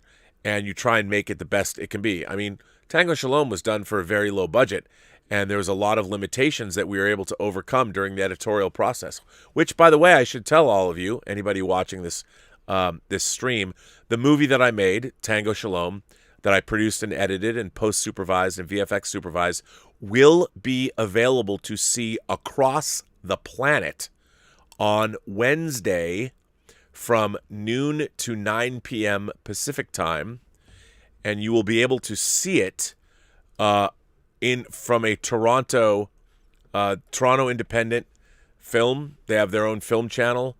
You'll be able to see it, and it'll be available to watch online. So that's pretty cool. So you can all look at it and tell me what you think of me and my abilities. I don't know the exact link, but they have their own channel. There's stuff playing on it right now. So it won Best Comedy and Best Lead Actor at the Montreal Film Festival, and it's up for an award in Toronto, and they're broadcasting it again. That's this Wednesday from noon to 9 p.m. And I might have some more very exciting news about Canada regarding Tango Shalom and a theatrical release of the movie that would be happening in mid-April. We shall see, but it's looking pretty good. Willow writes in. Willow says, so against your advice, I watched the original I Spit on Your Grave, and did it bother you how dumb the 4 rapists were? Like they were going to leave their victim's body in the house for someone to find when there's a frickin' river just 10 steps away. Well, I think that, yes.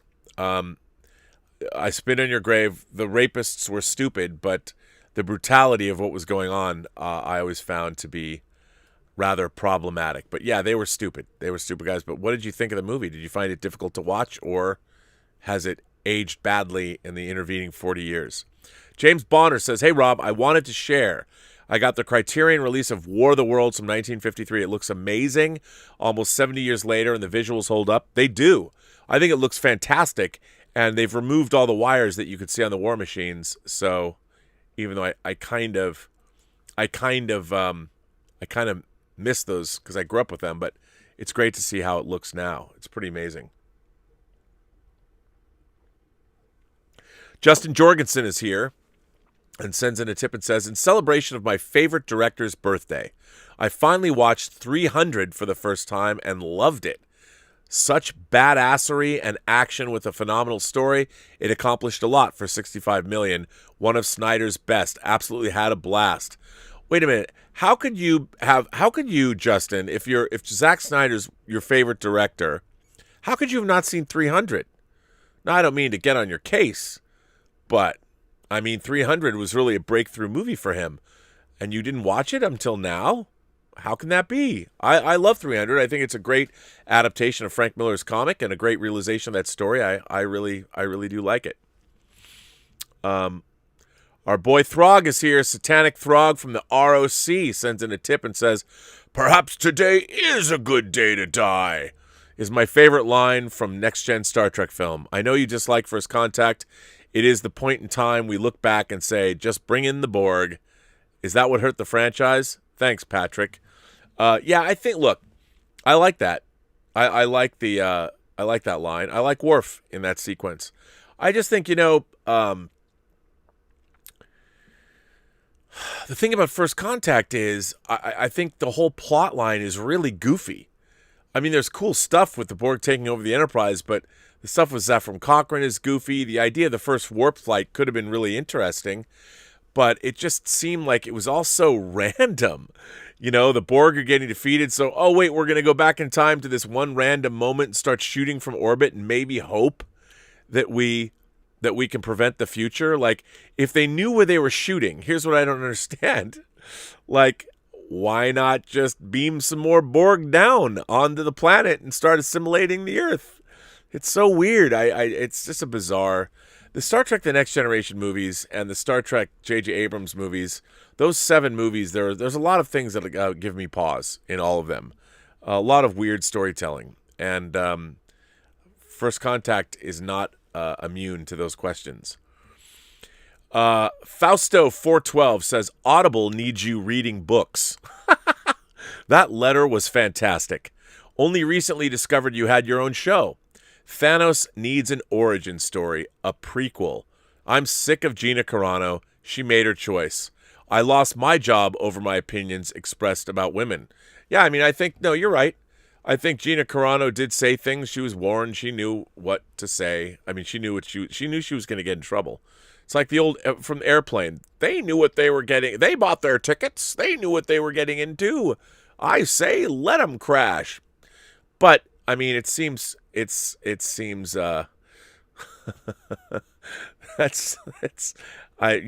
just you work for Disney, just do the job. The thing is now, remember, if you're in Star Wars, you're actually working 24 hours a day, 7 days a week, whether you think you are or not. The Mandalorian's on all the time. People are watching Gina Carano around the planet all the time. So she's an ambassador while she's in Disney's employ all the time, rightly or wrongly. So Jason S. says, 200-Watt Studio says, Rob, did you hear the good news about Hong Kong rescues bullet in the head? Can't wait. Did he get the legal rights to do it? I guess he must have. So what 200-Watt Studio is asking, there is a man on the internet who goes by the moniker, well, his company's called Hong Kong Rescue, where he's taken it upon himself to do beautiful restorations. Well, I don't know how beautiful they are because I'm still waiting for my Bullet in the Head and Pink Floyd The Wall discs to come from him, which I ordered, I ordered a long time ago. I know he takes a while. So I haven't written him or anything. I figured I'll get them eventually. Here we go. I ordered my discs on December 6th, and I have not received them yet. But that's okay. I know it takes a while, and I know he works his ass off, so I am in no rush. But I know he was trying to get the rights. I can't wait to get the Killer from him, and I can't wait to get Bullet in the Head. But I would assume that that's what you mean by Hong Kong Rescues Bullet in the Head. He might have got the legal rights to do so, which would be great. Jason S. says, one sick thing about cancel culture is they allow some people to rehabilitate themselves who are alive today, while others who are long dead and thus can never redeem themselves are banished forever. If only John Wayne were still alive. Oops. Yeah, first of all, I don't understand. It's so weird to me that, look, if you've done something truly heinous against another human being, like I'm talking about if you've perpetrated a crime against another human being, that's one thing. But to say things, I mean, look, there's a lot of people who have shitty opinions and shitty takes, but, we live in a free society. Everyone's got an opinion. And I agree with you, Jason. I think that going after people that can't themselves, I mean, you know what? It's so weird to me that John Wayne gives an interview in Playboy magazine and he's blunt and everything. We might not like to hear it, but the guy's a man from a different era. It's like getting mad at your uncle or your grandfather or grandmother, or somebody who is older that grew up in a whole different generation and they have some problematic opinion. What are you going to do? You have to understand that times change, people change, things change. What was in favor at one part of history is no longer in favor now. We've grown up. This is an evolution. It happens. But I agree with you. Totally. Mr. Tickle Trunk sends in a tip and says, when Greedo is threatening you, you fucking kill Greedo. R&B 2001. I love it. That's the shit I'm here for. You kill me, Rob. Yeah, but I'm right, aren't I?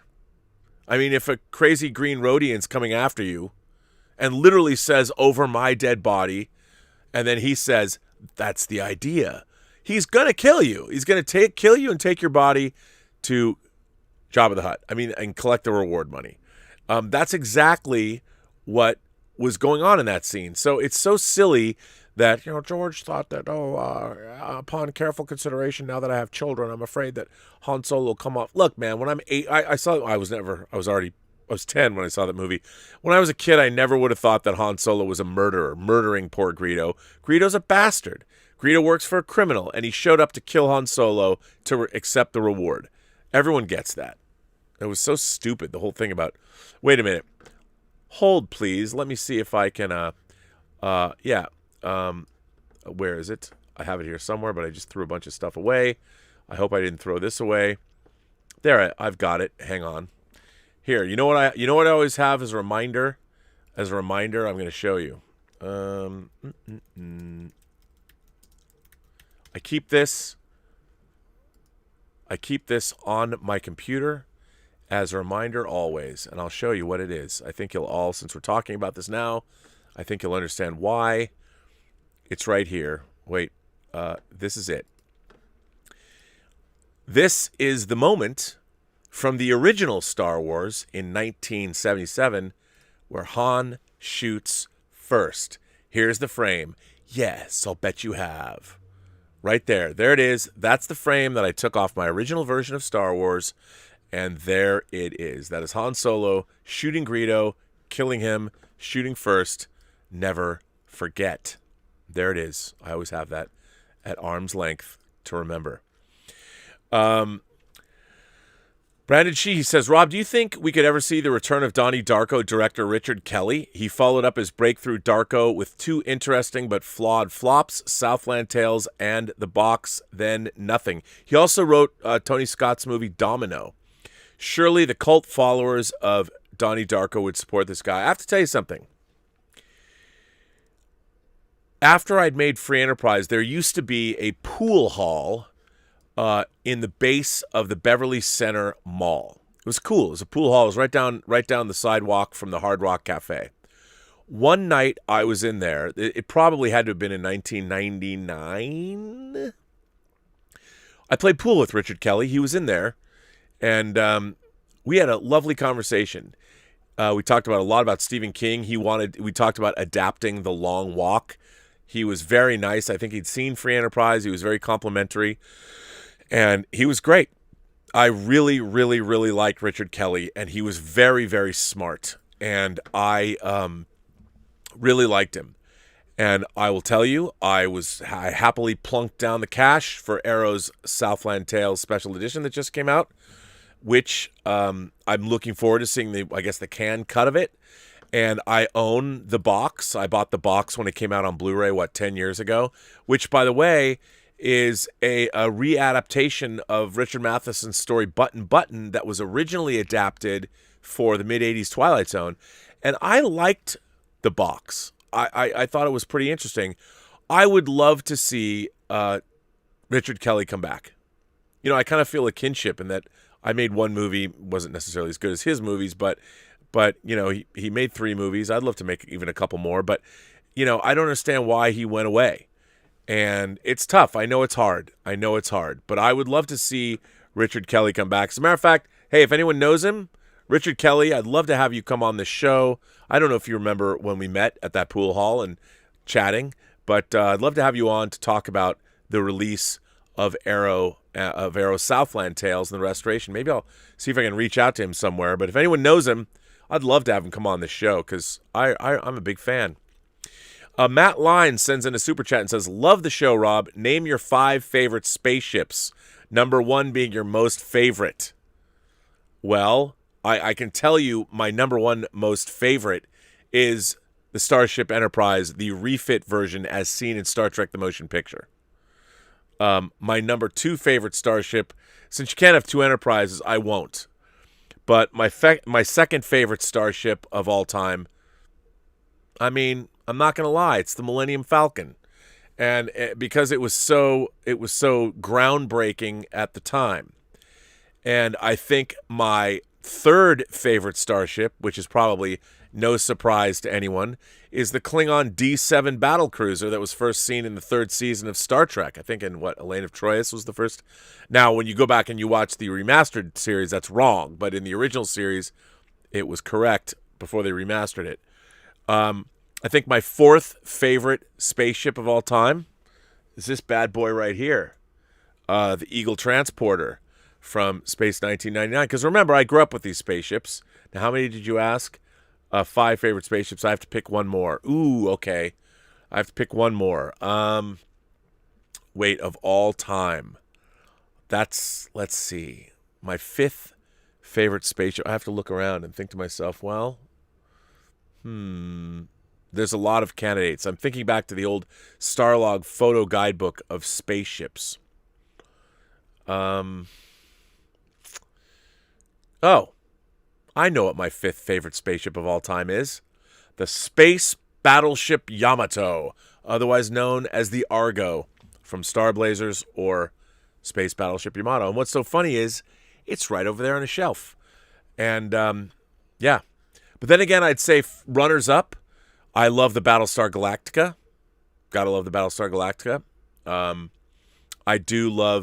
I really like the Star Furies from Babylon 5.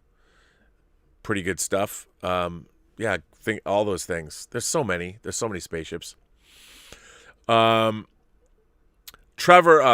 Hall sends in a tip and says, "Love you, Rob. Love you, Ace. Congrats on the stellar Dota trailer and the fantastic response. So looking forward to experiencing it in full force. I love a good woman is hard to find. It was robbed at the Globes. I'm glad. Was it nominated for something at the Globes? I love a good woman. A good woman is hard to find. I thought was great. I didn't know it was up for a Golden Globe. I did not know that. Yeah, it was. Yeah. Alexander Wilson's here. He says that Campia AMC rant today was something else. His face was visibly red. That's how worked up he was. Oh, he was worked up. I was like, chill. And didn't he have a heart attack years ago? I think he might have had a minor one. Campia was right. That was bad press for AMC and the movie theater industry overall. Yeah, I mean, as I said, I know the optics are bad, but I mean, you can't. Here's the thing. I understand that we're all going through a global pandemic. I get all of that, but that doesn't negate how companies are doing business, especially companies that are fighting for their lives. Even though I understand it was bad, it's what Alexander means is that one of the heads of AMC was given a $3 million bonus last year.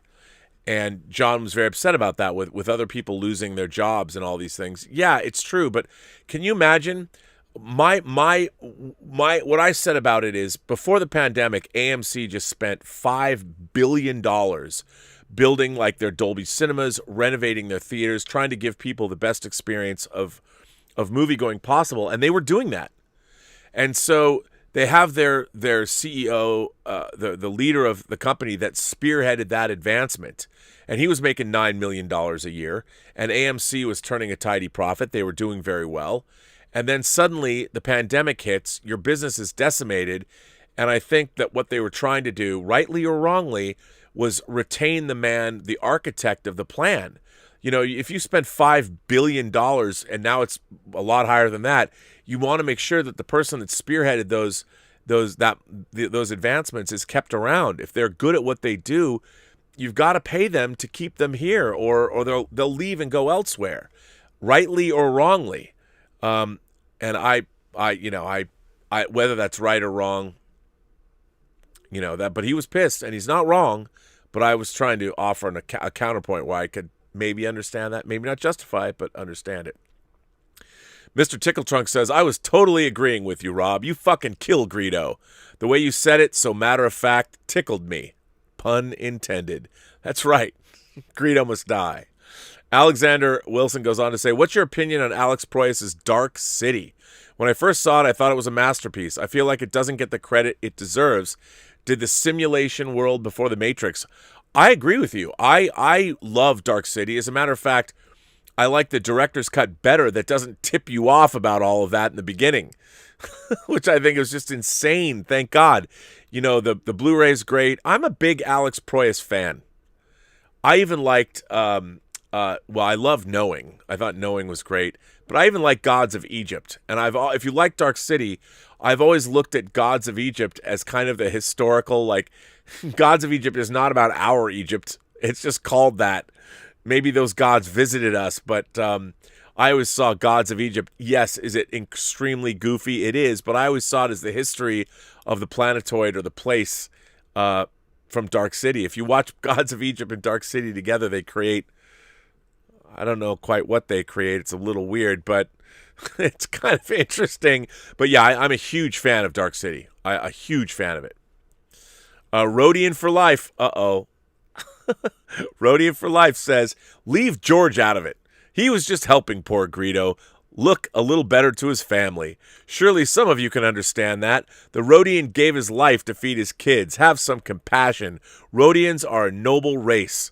Come see us this summer. Can I come see the Rodians this summer? Are you guys open for business? Because I ain't going to Comic-Con, so I need something to do. I'll come visit the Rodians. I'm down with that. Let's see.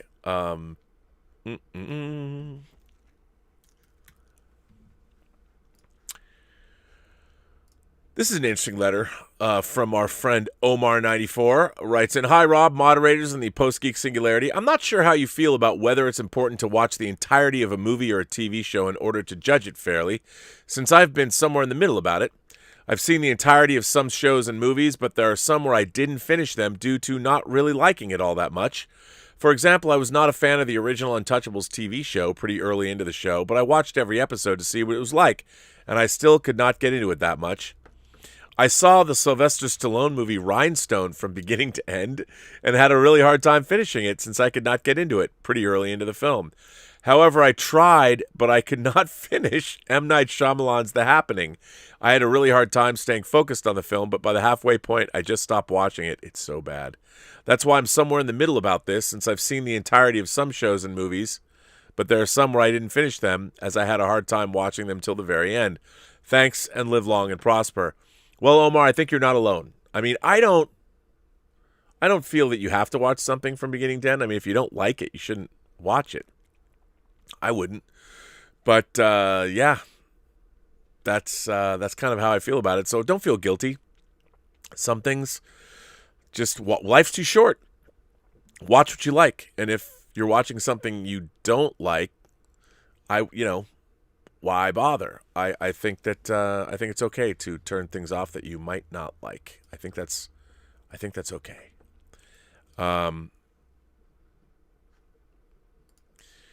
This is a pretty good one.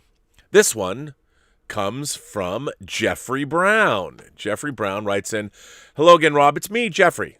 I wrote in last time. First, thank you for reading my email. That cheered me up a bit. Okay, now I've been thinking about myself and my career making comics. Thinking about if my work has inspired anyone, or if anyone takes my stories seriously or takes me seriously as a writer and an artist. Like when I started writing and drawing comics and making my own characters and the world they live in, would anyone relate to it? My first webcomic, which I made in late 2009, early 2010, was called The Valkyrie Quartet. It's about a team of black queer women with superpowers, but they didn't always get along with each other.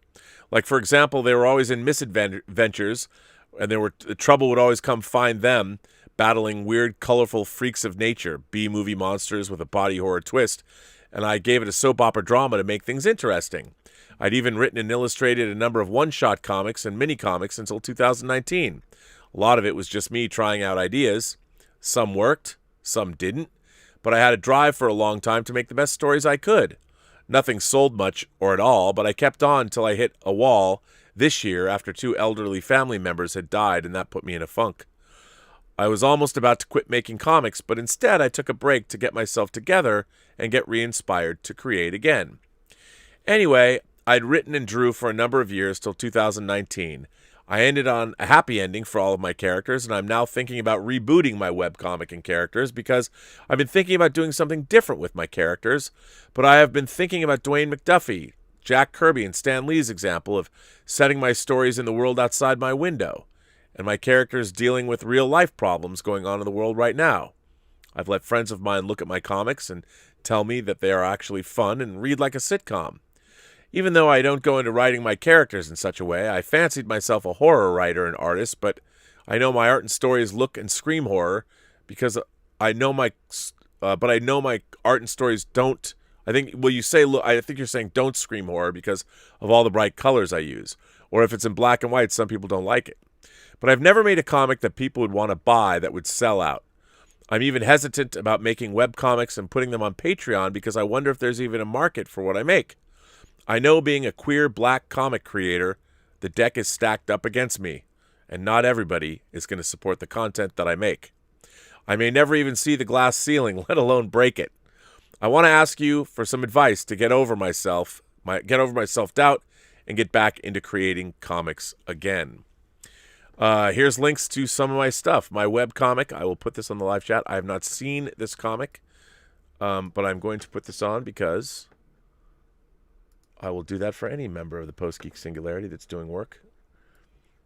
And here it is. Let's see. What can I say to you? Here's the thing.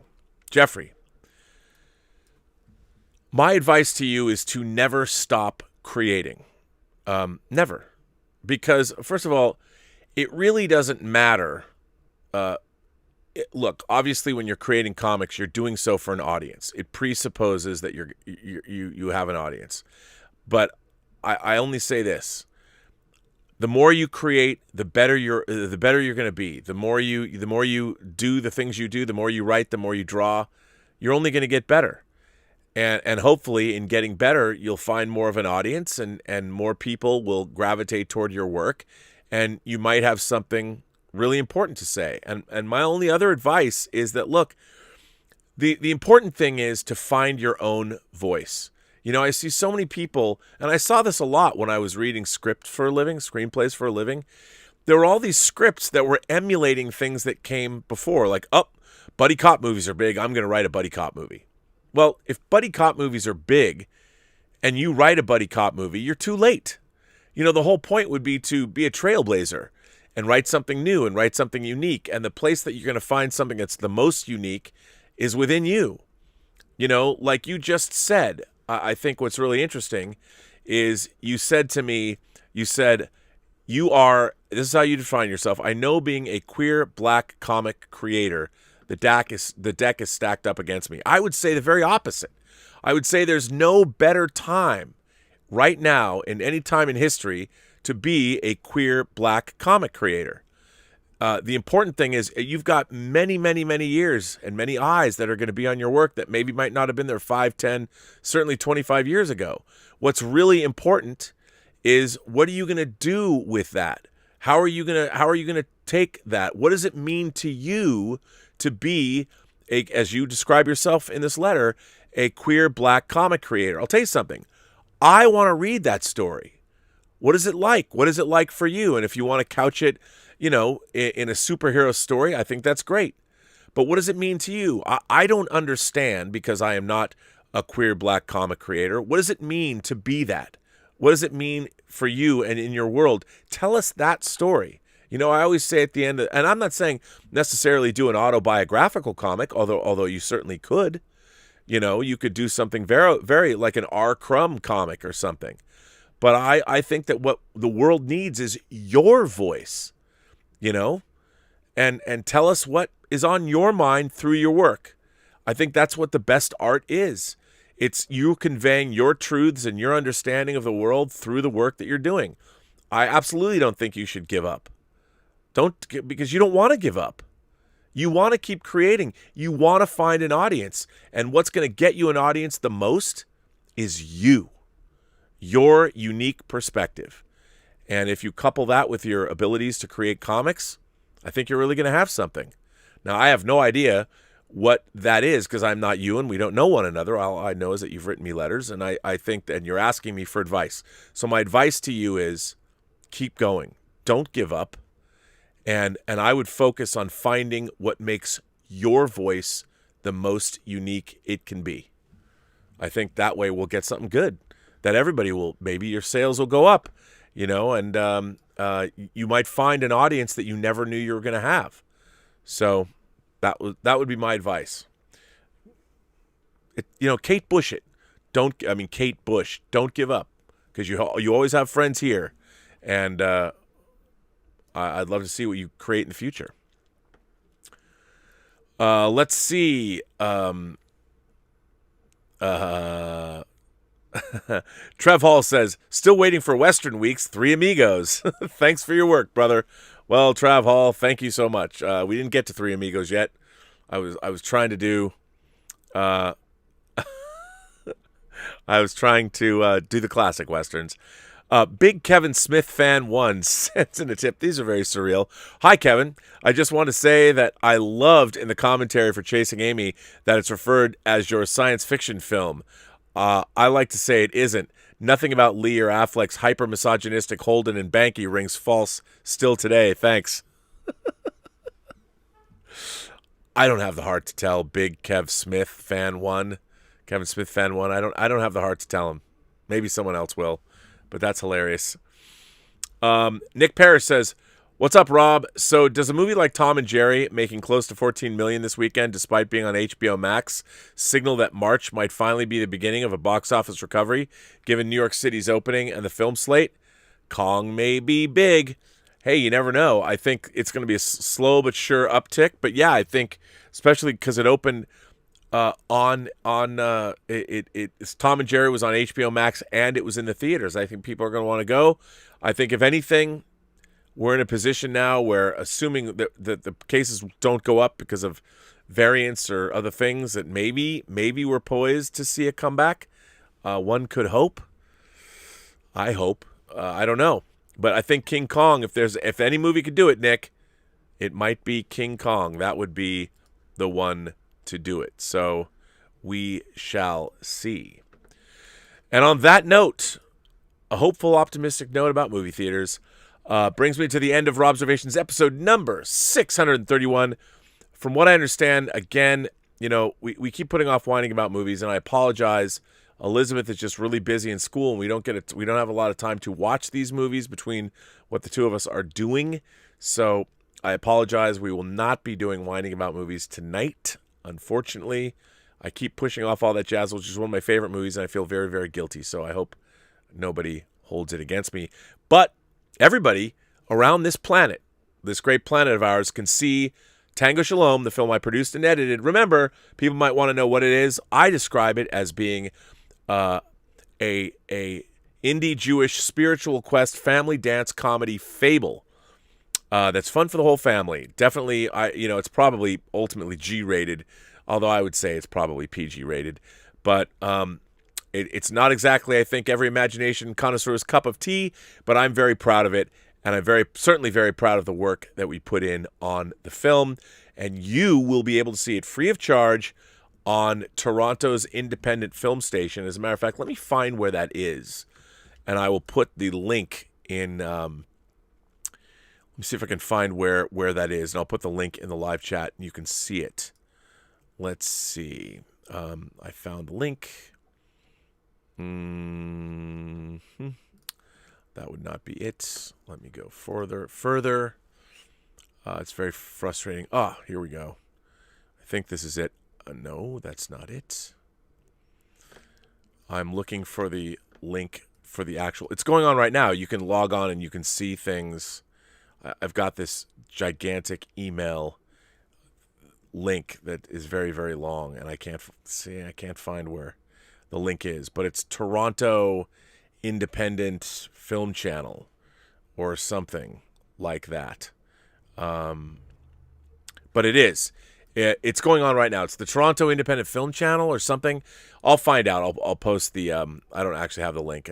I just found out about this, but it's going to be on Wednesday from noon Pacific time to 9 Pacific time. So all day long for a 9-hour stretch of time. Tango Shalom, that I produced and edited and VFX supervised and post supervised, will be airing, so you can see it online free of charge. So that's exciting. And at the Montreal Independent Film Festival, the film did win Best Comedy and Best Actor. So check that out. And on another note, I want to thank my moderating staff, beginning with Mike Bodden and the Richard. I want to thank Justin Jorgensen. Hey, Justin Jorgensen's here. Joshua Levesque is here. Who else is here? Justin Toner's here. Robert Pariso is here. Everybody's here. Wow, it's a great day for the moderators and me. It's always a better day for me when I have good moderators. So thank you, boys, for being moderators. I very much appreciate that. And yeah, I want to thank everybody for supporting the channel through tips and super chats and all that. I want to thank everybody especially for writing letters. I get the letters, the best letters of all the YouTubers on YouTube. Who gets better letters than I do? Who reads better letters than I do? No one. It's great. You can go to the Burnettwork.net website. The letters that I read on the show are up on that website. You can comment on them. There's a lot of material on the Burnettwork.net. You can send me a letter, which you can. The film festival, by the way, the Intergalactic Imagination Connoisseurs Film Festival, it's been going slow for the last 2 months. It should have been done by now. It's not. I apologize for that. It's going to be finishing in the next couple weeks. I know I keep saying that. There's a few more things I'm going to post, and including a trailer, and I want to spend the month of March getting all these movies seen, considering I said anybody can put their movies anywhere else now, so there's no exclusive thing. But anyway, and the awards are going to be announced, the semifinalists and all that, and that's going to be cool. That said, every person you meet has a story to tell that you have yet to hear, and all you have to do is listen. And with that, I bring Robservations episode 631 to a close. And as always, I say, wait, did somebody, hang on. I want to make sure I didn't miss up. Nope, we're all good. And on that note, have a better day.